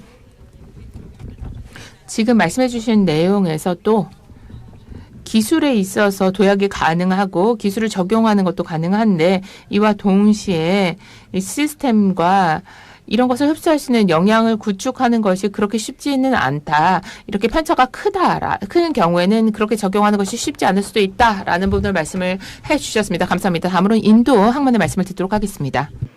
예, 감사합니다. 이렇게 초청해 주셔서 감사를 드리고요. 예, 여러분들 앞에서 발표할 수 있는 기회를 갖게 되어서 매우 기쁘게 생각합니다. 저희 같은 경우에는 약 15억 인구입니다. 예, 그리고 거의 한 2천여 개의 그러한 항만을 가지고 있습니다. 그래서 인도 같은 경우에 보시게 되면은 가장 빠르게 성장하는 경제 중에 하나이고요. 예, 그래서 실제로 이 거래 물량의 90%가 해운을 통해서 운송이 됩니다. 그렇기 때문에 정말 어마어마한 도전이 있지만 또 무한의 기회도 있다라고 하겠습니다. 예, 그래서 일단은 인도 정부에서 목표를 세웠는데요. 넷제로에 대한 목표를 가지고 있고요. 그리고 저희 총리는 OR이라고 하는 원칙을 세우고 있습니다. Reduce, Refuse, Recycle, Repurpose, 그리고 Reuse 이 5가지입니다. 그래서 이 다섯 가지의 R을 특히 해운 분야에서 달성하기 위해서 저희가 포괄적인 프레임워크를 구축을 하였습니다. 예, 그린 오션 이니셔티브인데요. 이 탈탄소화를 추진을 하게 되고 또한 에너지 효율을 추구하는 이니셔티브입니다. 그래서 이제 하나의 어떤 포괄적인 이니셔티브가 만들어졌고 여기에 이제 구체적인 아웃컴이 있고요. 또 모니터링도 마련이 되어 있고 또 KPI도 마련이 되어 있습니다. 그래서 환경 성과 지수라고 하는 것이 있습니다. 이렇게 굉장히 이제 워낙 광범위한 부분들을 다뤄야 되다 보니까 실제 진척 사항이 얼마나 되는지에 대해서 정량화하는 것이 어렵기 때문에 지수를 만들게 될 것입니다. 예, 그래서 현재 12가지의 타겟이 있고요. 이 타겟 중에 하나가 그린 오션 이니셔티브입니다. 그래서 전반적으로 해운 분야에 대한 탈탄소화를 위한 이니셔티브가 되겠습니다. 그래서 이것을 위해서 일단 하는 것이 바로 녹색탄소에 대한 증가입니다. 그래서 지금 20% 가까이 이 지금 산림 파괴를 막도록 하겠다라고 저희가 하고 있습니다. 특히 저희 파라딥 항만에서는 2025년까지 100만 그루 나무 심기도 하고 있습니다. 그리고 이미 사실 상당한 진척을 이루었습니다. 네, 그렇게 되면서 특히 이제 탄소 포집과 관련해서도 많은 혜택을 보게 되고요. 또한 저희가 이제 동부 해안 쪽에 위치해 있는데 그러다 보니까 굉장히 좀 파괴적인 그런 몬순 기후의 피해를 받게 됩니다. 그런데 산림을 조성을 하게 되면서 기후변화와 관련된 피해를 좀 최소화시킬 수가 있게 됩니다. 또 정책 프레임워크 상에서 예, 이 장비에 대한 녹색화를 추진하게 되는데요. 여기에는 이제 차량도 들어가고 여러 주요 장비도 들어갑니다. 그래서 이것을 위해서 마찬가지로 전기 기반의 장비를 도입하고 있습니다. 현재 저희가 목표하고 있는 타겟은 2030년까지 50% 그리고 이후에 더 이것을 이제 비중을 확대해 나가는 목표를 가지고 있습니다. 또한 이제 점차적으로 파일럿 보트 그리고 터그 보트부터 해가지고 녹색화를 하게 되고요. 그리고 나서 이후에는 저희 이제 감시선, 그러니까 예를 들어서 이제 해안 경비선 같은 경우에도 이 연료를 사용을 하려고 하고 있고, 그리고 이후에 이제 모든 이제 수출입에 들어가는 선박들에 대해서 또 이제 녹색화를 하려고 하고 있습니다. 네, 그래서 녹색 연료로의 전환을 지금 꾀하고 있고요. 또한 여러 가지 대체 연료도 저희가 모색을 하고 있습니다. 다른 인도의 두 항과 함께 저희 파라딕 같은 경우에는 녹색 수소항으로, 그러니까 허브항으로 구축이 되었고, 그리고 이에 따라서 다양한 이 지원금을 받고 있습니다. 예, 그래서 지금 재생에너지 기반의 버스도 구축을 하고 있고요. 그리고 서안 쪽에는 보시면은 또 다른 큰 항구가 있는데요. 이쪽도 마찬가지로 그린 수소 허브 공항으로 지정이 되어 있고요. 세 개 항이 같이 이제 녹색 수소항으로 지정이 되어 있습니다. 예, 그래서 특히 이제 연안 선박들과 관련해가지고 연안 해운과 관련해서 이쪽을 녹색화하고 노력하고 있고 탄소 족적을 줄이기에 노력을 하고 있습니다. 예를 들어서 이제 원자재를 이동을 시킬 때 이제 트럭이나 트레인을 이용을 해서 또 이동을 하게 되고 이렇게 해서 에너지 사용량을 줄이려고 하고 있습니다. 또한 기항지와 출항지의 보안성을 강화하고자 하고 있는데요. 예, 그래서 기항지 그리고 이제 출항지 간에 있어서 같이 두 개를 같이 기술을 업그레이드 시키려고 하고 있습니다. 한쪽만 해가지고는 우리의 탈탄소 목표를 달성할 수가 없기 때문이죠. 또한 에너지 활용도를 살펴보고 있습니다. 보다 더 혁신적으로 에너지를 활용하려고 합니다. 예를 들어서 뭐 이제 우수를 집에 모은다든지 아니면 LNG 플랜트에서 나오는 물을 재활용한다든지 하는 이런 것들을 하고 있고, 그리고 2050년까지 모든 항만에 대해서 완벽하게 재사용 수를 사용하도록 전환하고자 합니다. 그래서 저희도 제로 웨이스트의 하수, 항으로 거듭나기 위해서 노력을 하고 있습니다. 예. 그래서 현재 이제 많은 양의 용수를 리사이클링하고 있는데요. 이걸 더더욱 확대시켜 나가려고 하고 있습니다. 예, 그래서 파라딥에서는 폐수가 배출되지 않도록 모든 용수에 대해서는 다 재활용이 되도록 이렇게 해서 물 오염을 막도록 하고 있습니다. 또 저희가 이제 주목하고 있는 것이 바로 이 건물을 보다 더 이제 효율적으로 하고자 합니다. 에너지 효율의 건물을 구축을 하려고 있고, 그리고 뭐 에너지 마린이라든지 이런 이니셔티브들을 추진하고 있고요. 그리고 모든 공항 항만에 대해서 사람들의 에너지 사용을 줄이기 위한 또 이니셔티브도 추진이 되고 있습니다. 예, 그리고 또한 생태계 전반에 대한 디지털화를 추진하고 있습니다. 예, 또 보다 다양한 대체율을 도입할 수 있도록 노력하고 있습니다. 그린 오션 이니셔티브 하에서 저희가 그린 베슬 이니셔티브를 추진하고 있고요. 예, 그래서 그린 트럭 트랜지션 이니셔티브도 추진을 하고 있습니다. 그래서 초반에는 이제 해양 선박들에 대해서 먼저 녹색화를 하고 그런 다음에 내륙 수로 쪽에 또 그리고 여객선도 이제 녹색화를 하려고 하고 있습니다. 예, 그래서 약 1000여 개의 내륙 수로선을 그린화시키는 향후 10년 동안 그린화시키는 것이 우리의 목표입니다. 그래서 이거를 위해서는 EPI 즉 에너지 성과 지수를 통해서 평가를 하게 되는데요. 크게 세 가지로 구성이 됩니다. 첫 번째는 물, 소음, 그다음에 폐수에 대한 지표가 되겠습니다. 예, 그래서 저희 목표 대비 어느 정도 달성했는지를 추적을 하게 되고요. 그다음에 두 번째는 환경 임팩트에 대한 측정이 있습니다. 즉 이 환경 노력에 대해서 성과를 측정하게 되는 것이고, 세 번째는 폐기물 처리와 관련된 측정이 있습니다. 그러니까 토양이라든지 아니면 대기, 뭐 이런 오일 이런 것들에 대한 것을 추적을 하고 목표 대비 어느 정도 달성했는지를 보게 됩니다. 여기에다가 해양 생태계에 대한 지표가 있습니다. 예를 들어서 맹그로브 같은 경우에 지금 빠르게 사라지고 있죠. 그로 인해서 기후변화에 대한 여파가 있을 수가 있습니다. 또한 해상 식물 그리고 동물상과 관련된 다양한 보존 노력들이 있어야 됩니다. 그래서 이와 관련해서도 저희가 많은 노력을 기울이고 있고 녹색화를 위한 많은 노력을 하고 있습니다. 저희는 구체적인 타겟을 세우고 있고요. 이 타겟을 이제 어떤 국가 전체를 기반으로 해서 세워놓고 있고 이것을 잘 추적함으로써 또 조기에 목표를 달성하고도 노력하고 있습니다. 예, 감사합니다. 지금 몇 가지 중요한 요점들을 말씀을 해주셨는데요.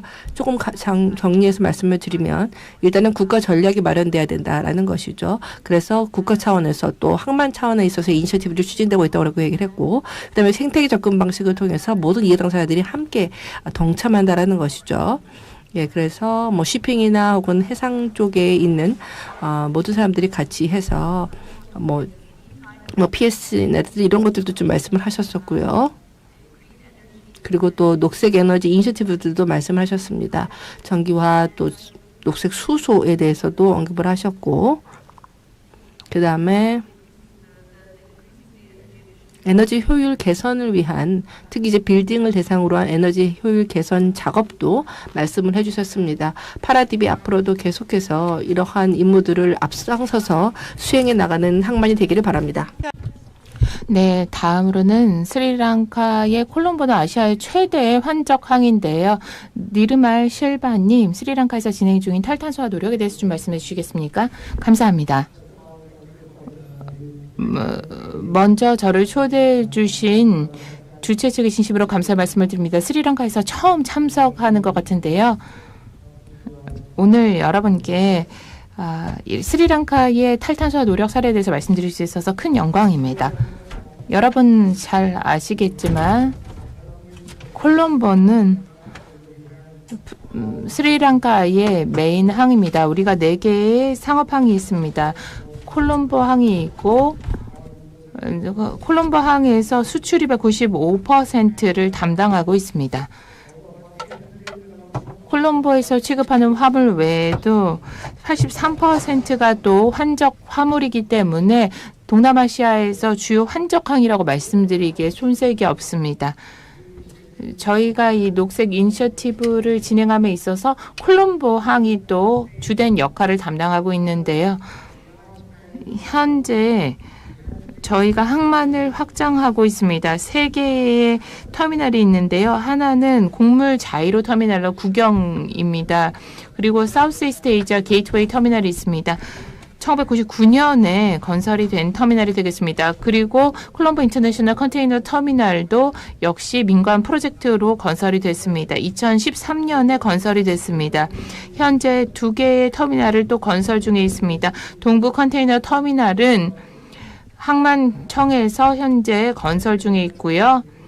또 컨테이너 터미널을 서부 국제 터미널로 컨테이너 터미널로 민간 프로젝트로 건설하고 있습니다.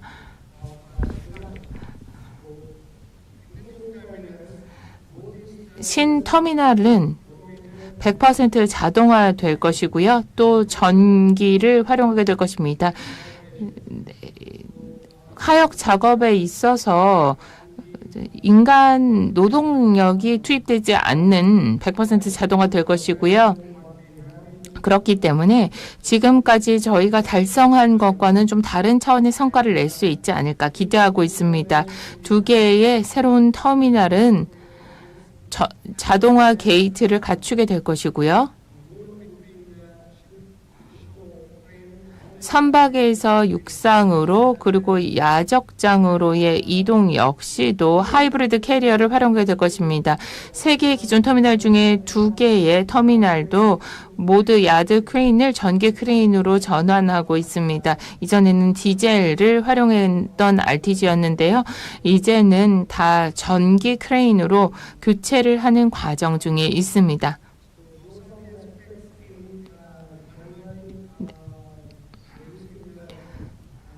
온실가스 배출은 이런 식으로 저희가 줄여 나가고 있습니다.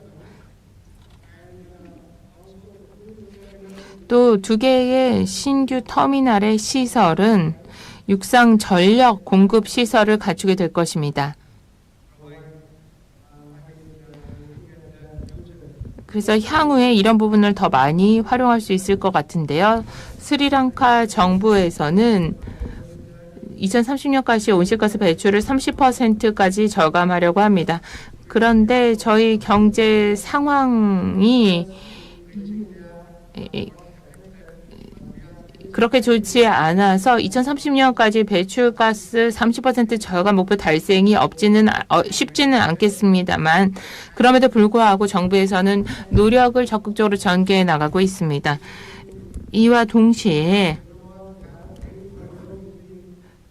제누아 주와 제누아항과 스리랑카 간의 녹색 회랑 계약을 체결했습니다.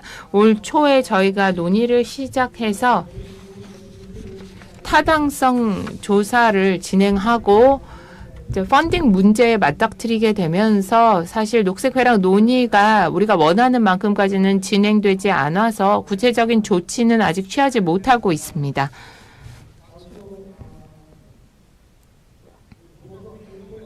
트린코말리 항은 자연 심해항인데요. 항만 공사에서 이 항만 주변 지역에 대해서 다양한 계획을 수립했습니다. 현재 저희가 약 200헥타르에 달하는 태양광 설비 부지를 마련했습니다. 3개 기업이 이미 그 전력 생산을 위한 의사를 표시했고요. 이렇게 설비가 갖춰지게 되면 총 60메가와트급의 전력을 생산할 수 있게 될 것이고 저희가 재생에너지를 그만큼 확보할 수 있게 됩니다. 또한 또 다른 민간 프로젝트가 있습니다. 인도의 아다니 그룹과 함께 500메가와트급의 풍력 발전 시스템을 스리랑카 북부에 설치하게 됩니다. 이런 이니셔티브들을 스리랑카 정부에서 적극적으로 추진하면서 항만 산업도 이러한 사업에 적극 참여하고 있습니다.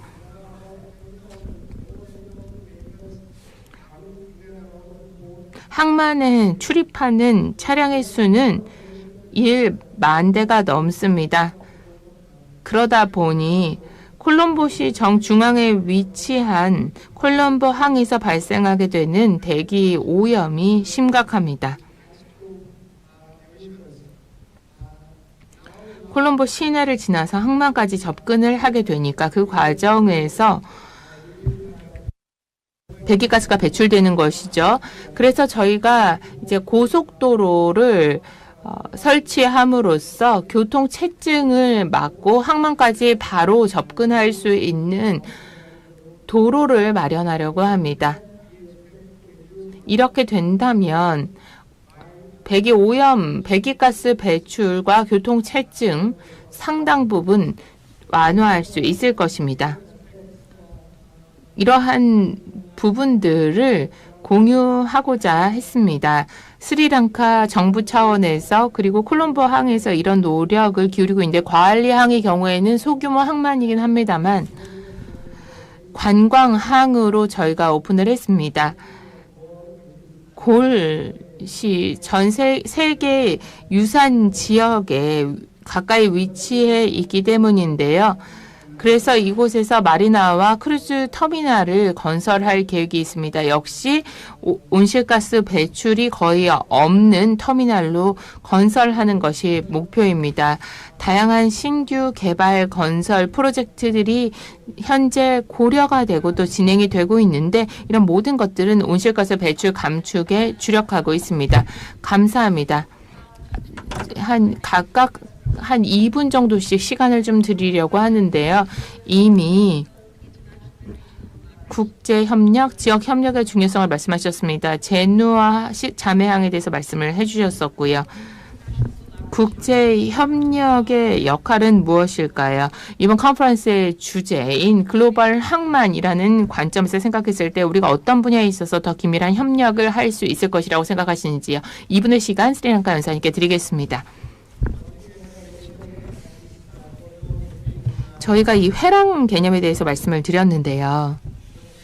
제누아 항과 스리랑카 간의 녹색 회랑을 구축하려고 하고 있고요.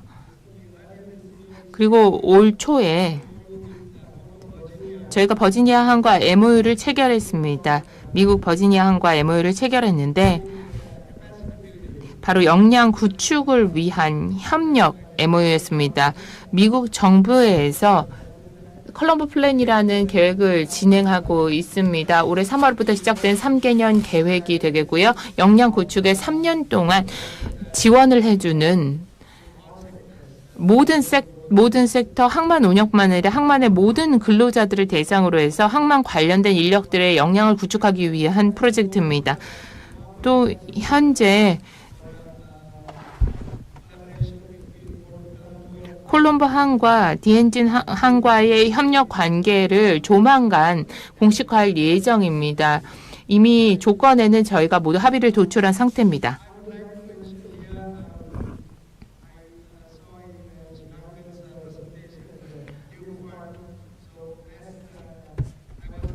제가 어제 로에님께서 2009년에 10억 달러, 덩컨님께서도 이제 펀드에 대해서 말씀을 해주셨어요. 2009년에는 10억 달러밖에 안 됐는데 이게 100배 가까이 증가하게 될 것이다 라고 말씀을 해주셨는데 너무나 기쁘더라고요.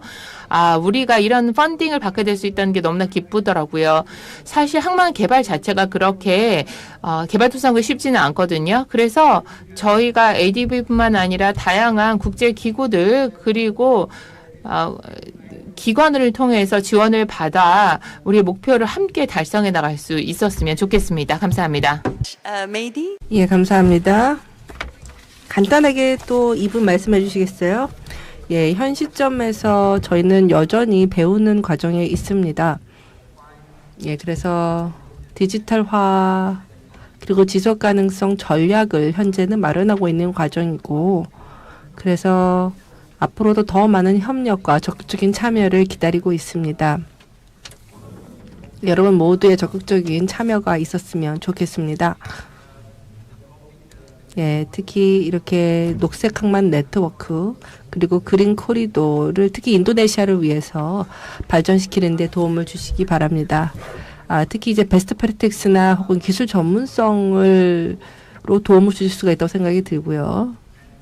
이렇게 해서 이제 새로운 녹색 기술이 잘 도입될 수 있도록 도와주실 수 있습니다. 그리고 이제 협력과 관련해서 민관 파트너십이 굉장히 중요하죠. 이게 핵심입니다. 그래서 저희는 또 여러 이제 재정 확보를 위한 자금 확보를 위한 그러니까 녹색 금융 관련해서 이런 대체 재원들을 모색하고 있습니다. 이렇게 해서 저희의 다양한 녹색 이니셔티브에 대한 자금 지원을 하려고 하고 있습니다. 예, 감사합니다. 예, 말씀해 주셔서 감사를 드립니다. 예, 또 이제 남미 쪽 같은 경우에도 이제 바이오매스 기술이나 여러 다양한 이니셔티브들을 유럽 국가들이랑 같이 추진하는 것 같은데요. 말씀을 좀 해주시겠습니까? 예, 감사합니다. 크게 세 가지로 해서 말씀을 드리겠습니다. 먼저 투자 기회에 대해서 혁신이 있어야 된다라는 것이고, 그 다음에 또 베스트 프랙티스 서로 공유하는 것들이 필요합니다. 이 세 가지 모두가 있어야만 실제 탈탄소의 목표를 달성할 수 있다고 생각합니다.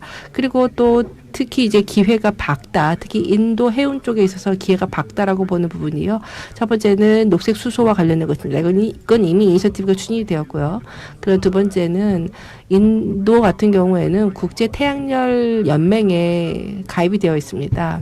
그리고 이제 인도 서부 해안 쪽 같은 경우에도 이제 항구가 있는데 여기에서는 이미 태양열을 서플러스로 그러니까 추가로 더 많이 생산을 하고 있습니다. 그래서 태양열 활용도 중요하다고 생각이 들고요.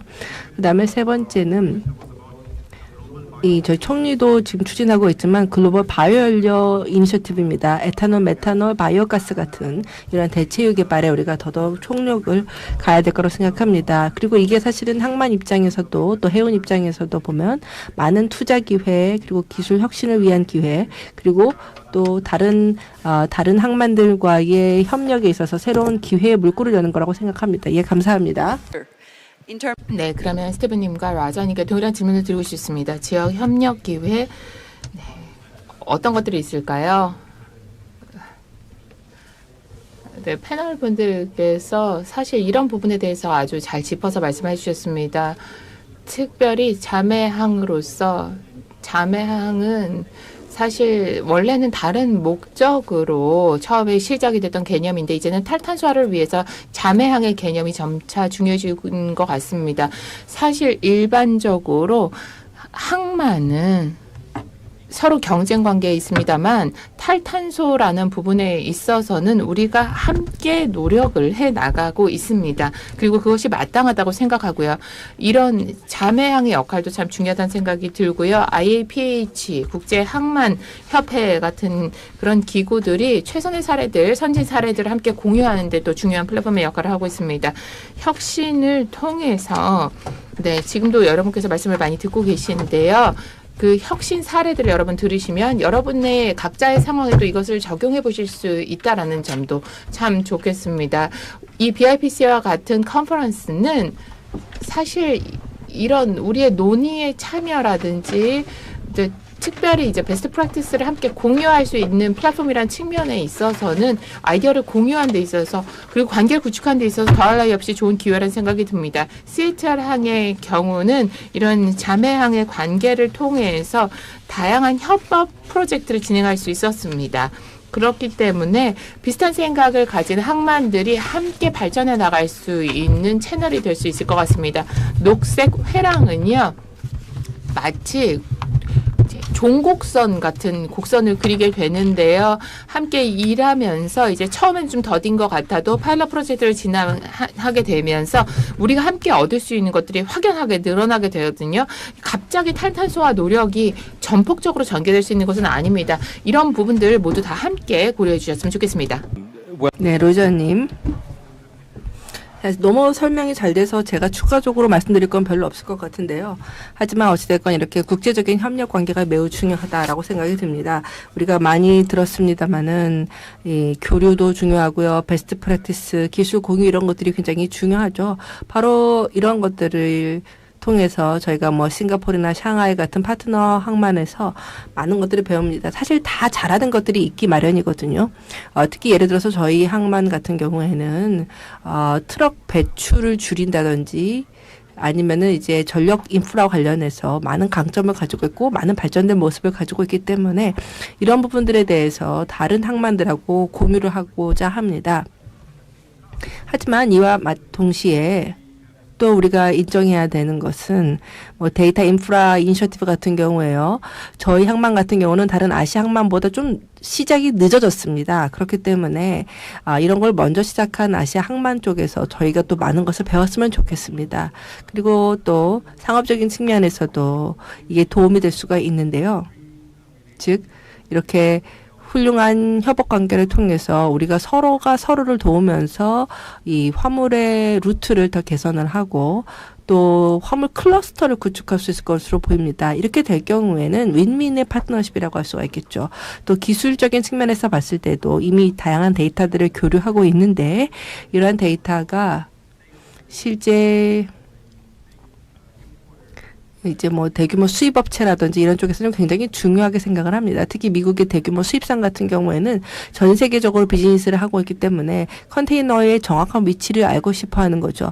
저희 터미널에 있는 위치는 들 수 있지만 다른 항만들하고 데이터 교류를 활발하게 하면은 다른 항에 있는 컨테이너 위치도 효과적으로 제공해 줄 수 있다라는 것이죠. 그런 면에서 협력 관계가 더더욱 강화되었으면 좋겠습니다. 스티브 님도 좀 더 말씀해 주시겠습니까? 예, 네, 지식 교류라는 아이디어를 우리가 항만 간에도 해야 되고요. 네, 근데 우리가 공유한다고 생각하면 컨설턴트들은 되게 싫어하시더라고요. 왜냐하면 우리가 직접 우리의 지식을 공유하게 되는 거니까요. 컨설턴트를 통하지 않고요. 하지만 그렇게 될 경우에 우리가 지식 공유를 훨씬 더 신속하게 할 수 있습니다. 네, 컨설턴트도 아마 저희한테 더 나은 아이디어를 주지 않을까 싶은 생각도 들고요. 네, 누구의 일자리도 뺏지 않는 상황이 됐으면 좋겠습니다. 정말 중요한 부분 짚어주셨습니다. 네, 모든 패널들께서 적극적으로 말씀을 해주셨는데 제가 마지막으로 한 가지만 좀 강조해서 말씀을 드리고 싶습니다. 항만은 비즈니스입니다. 그렇기 때문에 경쟁할 수밖에 없습니다. 하지만 정보나 데이터에 대해서 경쟁을 하는 것이 아닙니다. 이것을 공유할 때 우리가 지속 가능한 성장과 지속 가능한 운영을 담보할 수 있기 때문입니다. 네. 저희 오후에 산업 시찰이 예정돼 있어서 이제는 마무리해야 될 것 같습니다만 혹시 코멘트나 질문이 있으시면 말씀을 들어보도록 하겠습니다. 사모아 피지에서 오신 분께서 타누아사님께서 또 참석해 주셨습니다. 사모아 항만청에서 지금 참석해 주셨고요. 블루레스님께서 함께해 주셨습니다. 피지의 항만공사에서 또 참여를 해주셨습니다. 저희에게 아주 간략하게 경제적인 상황 그리고 환경적인 상황에 대해서 좀 말씀을 해주시겠습니까? 또 어떤 탈탄소화 이니셔티브를 진행하고 계신지 말씀해 주시면 감사하겠습니다. 마이크 켜져 있는 것으로 알고 있는데요. 예, 여러분 안녕하십니까? 기빈 여러분, 또 동료 여러분 반갑습니다. 예, 현재 저희 아피아 항에서 당면하고 있는 여러 가지 어려움들에 대해서 말씀을 드리겠습니다. 사모아에서는 유일한 국제항이 되겠고요. 그리고 현재 부산항이 한 10% 정도 규모라고 보시면 되겠습니다. 저희 아피아항 같은 경우에는 사모아 경제에 있어서 매우 중요한 역할을 합니다. 또한 글로벌 시장과 연결을 하여서 수출입을 관장하고 있고 또한 다양한 이제 여행, 관광업을 발전시키는 데에도 추동 역할을 하고 있습니다. 근데 다른 항과 마찬가지로 비슷한 어려움들을 겪고 있고 특히 혁신적이고 지속 가능한 솔루션들이 절실히 필요한 상황입니다. 어려움이라고 한다면요, 일단은 노후화된 인프라를 들 수가 있습니다. 예, 그래서 아피아항 같은 경우에 수십 년 전에 개발이 되었기 때문에 인프라들이 상당히 좀 노후화되어 있고, 예, 그래서 이제 현대식 트레이드를 지원하는 데 있어서 많은 도움이 필요합니다. 또한 대형 선박들이 항만에 입항할 수 있도록 하기 위해서 캐파의 확장이 필요합니다.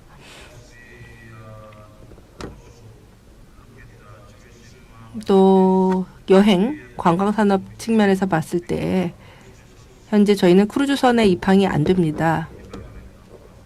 예, 그래서 사모아 경제 발전을 위해서 크루즈선에 입항을 원하고 있고요. 또한 지금 해수면이 상승하고 있고 기후변화의 여파를 겪고 있고 또 이상기후들이 많이 등장을 하고 있습니다. 그래서 이런 환경적인 어려움에 대해서도 우리가 대처를 할 필요가 있습니다. 예, 그래서 어떤 그 적절한 기후변화에 대한 적응 그리고 장기적인 항만의 지속성을 위해서 많은 도움들이 필요하고 이를 위해서 아시아개발은행에서 녹색 항만 이니셔티브를 추진을 하고 있고요.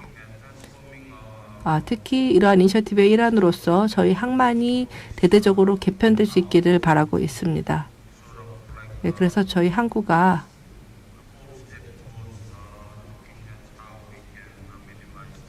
항구를 통해서 특히 이제 지금 저희가 원하는 것이 비용 절감 그리고 지속 가능한 아피아항을 꿈꾸고 있습니다. 예, 그리고 또 이제 탄소 배출 저감을 위해서도 노력을 하고 있고, 예, 그래서 재생에너지, 예를 들어서 태양열을 이제 실제 항만 운영에다가 적용을 하고 있고요. 또 뿐만 아니라 이제 항만 청소나 이런 것들을 위한 용수 재활용을 하고 있고, 또 화석연료의 사용을 줄이기 위해서 노력을 하고 있습니다.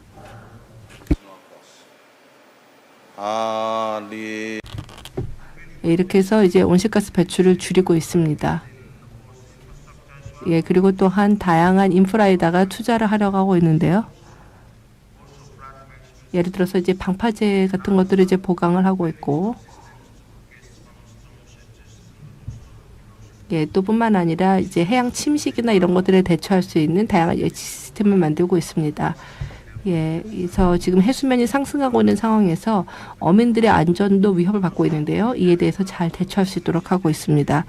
또한 디지털 시스템을 통해서 항만 운영을 디지털화하려고 하고 있고 실시간 체킹이라든지 실시간 물류 관리, 실시간 화물 처리 솔루션을 도입하고자 하고 있습니다.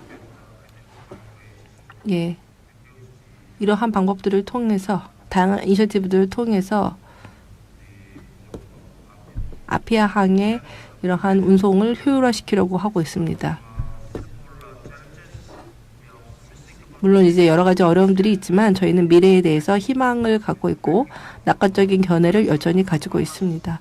특히 국제 파트너들, 아시아개발은행을 비롯한 국제 파트너들의 도움과 협력을 통해서 우리가 더 많은 혁신적인 프로젝트를 추진할 수 있기를 바라고 있고 또한 이러한 프로젝트를 통해서 보다 더 지속 가능하고 탄력성 있고 효율적인 항만으로 거듭날 수 있을 것으로 확신합니다.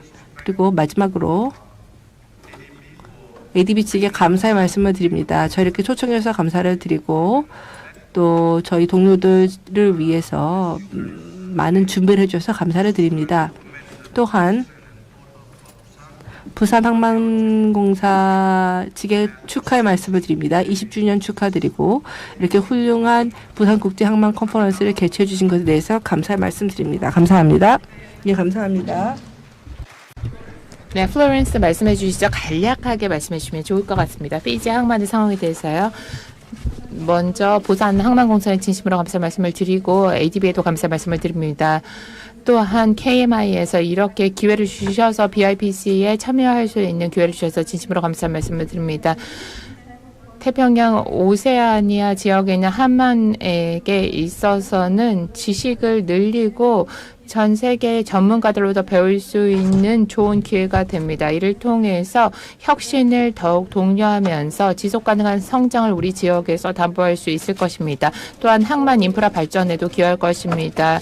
항만은 피지 경제에 있어서 중요한 역할을 담당하고 있습니다.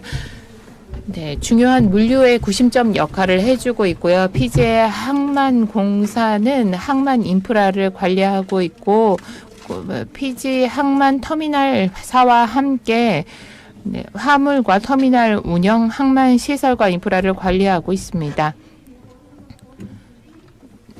항만은 무역과 통상에 있어서 그리고 지역 연결성에 있어서 피지에 매우 중요한 역할을 담당하고 있습니다. 기후변화에 영향으로 지금 말씀해 주셨던 것처럼 해수면 상승이 태평양 항만들에게는 공이 문제로 다가오고 있습니다. 글로벌 해운이나 기후 변화, 일기나 항로 변화, 그리고 선박 지연과 같은 문제들이 계속해서 발생하게 되면서 피지의 경제도 영향을 받고 있습니다. 녹색 항만 이니셔티브를 위해 우리가 그린포트 마스터 플랜을 도입했습니다. 이 기본 계획은 전담 로드맵을 구축함으로써 기후 변화와 항만의 환경 영향을 줄이고자 하고 전략적으로 5년 계획을 수립함으로써 항만의 발전을 도모하고 있습니다. 피지 항만에서는 다양한 SDG 목표를 이 기본 계획과 로드맵에서 달성하려고 합니다. 또한 ISO 인증을 환경 분야에 있어서 품질 관리와 OHS와 관련해서 또 회복력과 관련해서 획득하기 위해 현재 다양한 활동을 진행하고 있습니다. 또한 에너지 관리 인증을 받아야 되고 ISO 표준을 저희가 도입함으로써 기후변화에 대응해 나가고 있습니다. 지속가능한 인프라와 관련해서는 녹색 항만은 피지 항만에 있어서 매우 중요합니다. 우리는 지속가능한 실천 사례를 도입하려고 하고 있습니다. 친환경적인 건설 자재도 저희가 적극적으로 인프라 건설에 활용하고 있는데요. 또한 부식, 침식 방지 조치들도 취함으로써 환경 영향을 줄여나가고 있습니다. 폐기물 관리와 저희가 전기화 노력도 계속 기울이고 있습니다. 또한 탈탄소 노력의 일환으로 피지에서는 온실가스 배출을 저감을 계속해서 추진하고 있습니다. 2050년까지 최소한 50% 이상의 온실가스 배출을 감축하려고 하는데요. 또한 에너지 효율성 증진을 위한 노력도 기울이고 있고 해상에서의 배출되는 온실가스를 상쇄하기 위한 노력의 일환으로 식수 작업을 열심히 진행하고 있습니다. 피지에서는 아시아의 기후 적응 노력에 적극적으로 참여하고 있습니다. 해상 탈탄소화에 기여함으로써 기후변화의 영향 완화에 적극 참여해 나갈 것입니다.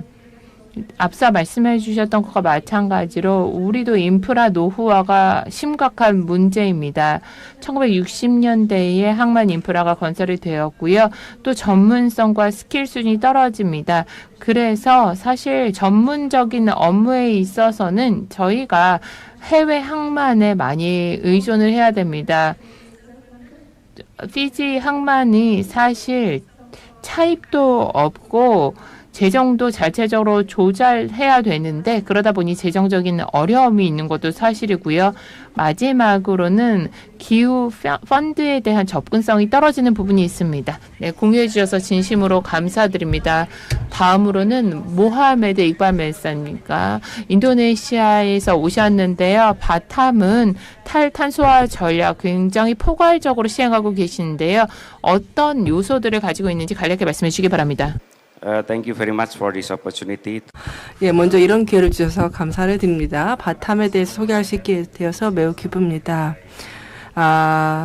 현재 바탐은 인도네시아는 한국이고 굉장히 전략적인 입지를 가지고 있습니다. 싱가포르와 이웃하고 있고요. 그리고 이렇게 전략적인 입지 요건이 있기 때문에 있지만 바탐은 아직도 좀 낙후화되어 있습니다. 그래서 지난해부터 저희가 이제 새로운 크레인과 장비 그리고 RTG를 도입을 하게 되었고요. 그리고 또한 전기화를 추진하고 있습니다.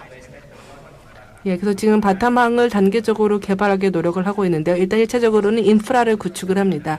새로운 인프라를 하게 되면 전기화가 좀 더 쉬워지고 탈탄소가 좀 더 수월해질 것으로 생각을 합니다. 두 번째, 생산성 향상을 노력하고 있습니다. 생산성을 개선되면서 현재 지금 좋은 상황이고요. 그리고 그다음에 바탐과 다른 나라 간에 있어서의 다이렉트 콜을 더 늘리고 있습니다. 예, 그래서 40년의 역사 만에 처음으로 저희가 에버그린 그리고 에버그린 쪽에서 이제 다이렉트 콜을 이제 확보를 하게 되었습니다. 이러한 다이렉트 콜을 통해서 물류 비용이 더 절감될 수 있을 것으로 생각이 듭니다. 그래서 현재 중국 같은 경우에는 원래 1,200달러였었는데 지금 금액이 크게 줄어들었습니다. 그러니까 TU당 실제 화물 처리 비용이 이 바탐의 다이렉트 콜이 늘어나게 되면서 줄어들게 되었고요. 또 여러 가지 전략을 두고 있는데 첫 번째는 전기화 추진 전략입니다. 현재 우리가 사용하는 모든 장비들은 전기 기반으로 가도록 되어 있습니다. 예, 이렇게 하게 될 때 효율을 거의 75% 가까이 높일 수가 있게 되었습니다. 화석연료 에너지 대비해서 에너지 효율을 크게 개선하였고요. 두 번째는 터미널을 개발하는데 녹색 아모니아 기반 그리고 블루 아모니아 기반의 터미널을 구축하고 있습니다. 현재 싱가포르를 연접해서 100헥타르의 대지를 확보를 하였고요. 여기에서 10만 큐빅미터 예시설을 구축 중에 있습니다. 또한 지속 가능한 항공유 구축을 위해서 노력을 하고 있습니다. 세 번째, 가스엔진 파워플랜을 구축하고 있습니다. 예, 바탐은 굉장히 작은 섬이거든요. 그런데 천연가스가 라군나 쪽에서 많이 유입이 될 수가 있기 때문에 천연가스를 이용을 해서 전기화를 하고 있습니다. 예, 그래서 우리 터미널이 보다 더 새롭고 녹색의 터미널이 될 수 있도록 하고 있고 또 인도네시아의 유망항으로 자리 잡도록 노력하고 있습니다. 예, 감사합니다. 포괄적으로 말씀해 주셔서 진심으로 감사드립니다. 오늘 마크 존 팔로만트 필리핀 항만공사에서도 오셨는데요. 필리핀에서 다수의 지속가능성 조치를 취하고 있습니다. 새로운 항만 환경법을 또 도입한 것으로 알고 있는데요. 간략하게 설명을 좀 해주시겠습니까? Good afternoon. 여러분 안녕하십니까? 저는 마크 존 팔라마라고 합니다. 저는 필리핀 항만공사에서 상업항을 담당하고 있습니다. 이런 중요한 논의에 참여할 수 있어서 너무 기쁩니다. 항만의 탄산소화에 대해 논의하는 이 자리를 통해서 우리가 도전 과제와 기회를 함께 공유하고 있는데요. 필리핀 항만공사는 1974년에 설립이 되었습니다. 필리핀의 항만 시스템 전체를 총괄하고 있습니다. 150개의 항만이 필리핀에 존재하기 때문에 국내외의 해양 관련한 사안들을 총괄하고 있습니다. 뿐만 아니라 저희가 항만공사의 산하에 있는 다양한 소형 항구들까지도 함께 관리해 나가고 있습니다.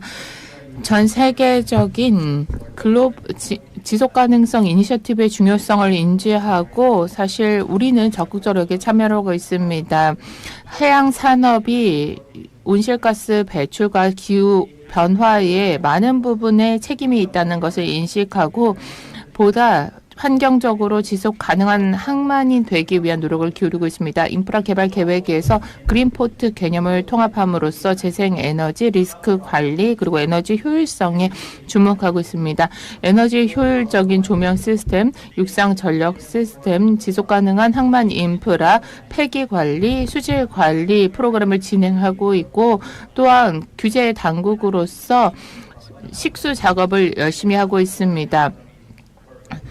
네, 저희가 10,000그루 이상의 나무를 심고 있습니다. 또한 터미널 어포인먼트 부킹 시스템을 도입함으로써 트럭의 대기 시간을 줄여서 탄소 발자국을 줄이고 있습니다. 앞서 말씀해 주셨던 것처럼 항만이 굉장히 많이 있고 아직 전기화가 되지 않은 터미널들이 많이 있기 때문에 항만 관리에 있어서 민간 부분의 참여를 독려하면서 항만 규제와 관련해서 효율성이라든지 그린포트 관련한 사안이 있다면 저희가 민간 파트너들과 함께 적극적으로 시행하도록 하고 있습니다. 탈탄소화 노력을 위해서 여러 개의 미래 프로젝트를 저희가 고려하고 있습니다. 특별히 재생에너지 프로젝트에 투자하고 있습니다.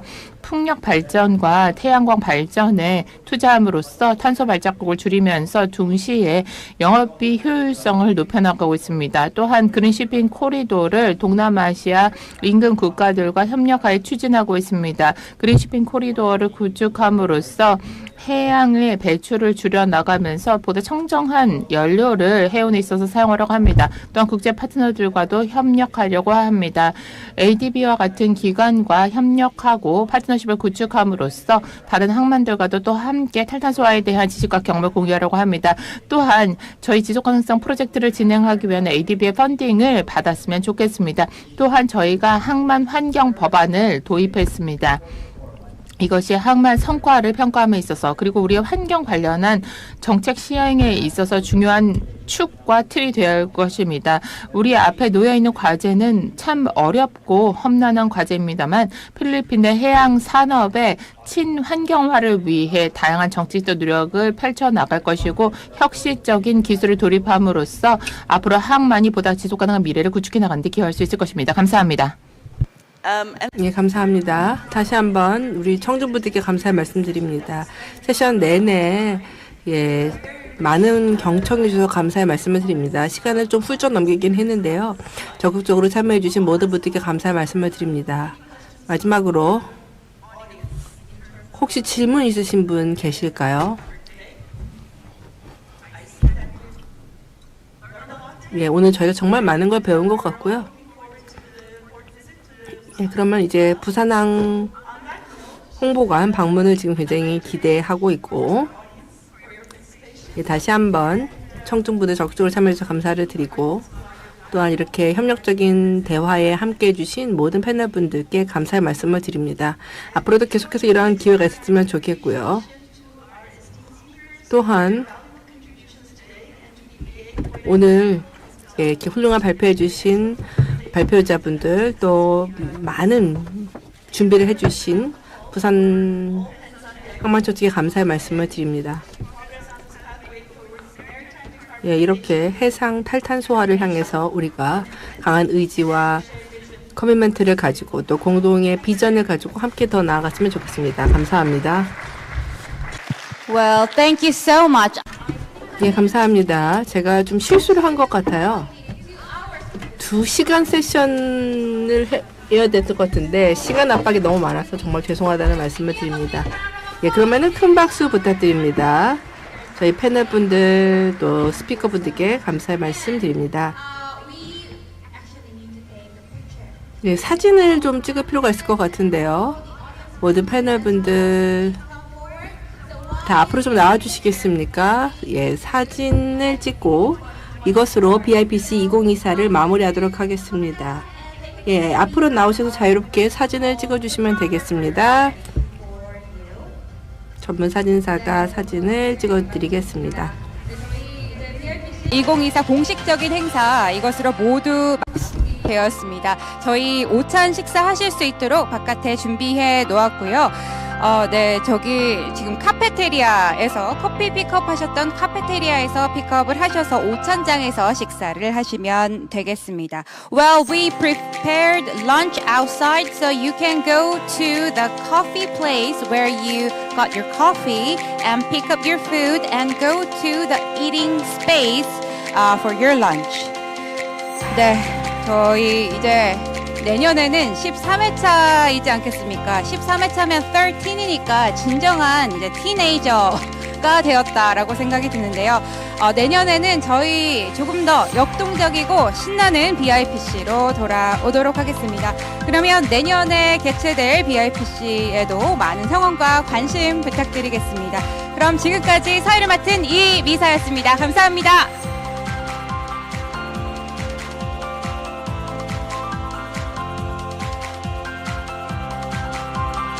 Please look into the camera and the count of 3. 준비되셨나요? 3, 2, 1. 김치. Hot. Small heart. Small heart, everyone. Small heart. Okay, on count of 3, 2, 1. BIPC. Okay, that's great. Actually, I was told that you will take another picture outside the photo wall. So, more picture, the merrier, right? So, please join us at the photo shoot outside. Thank you very much.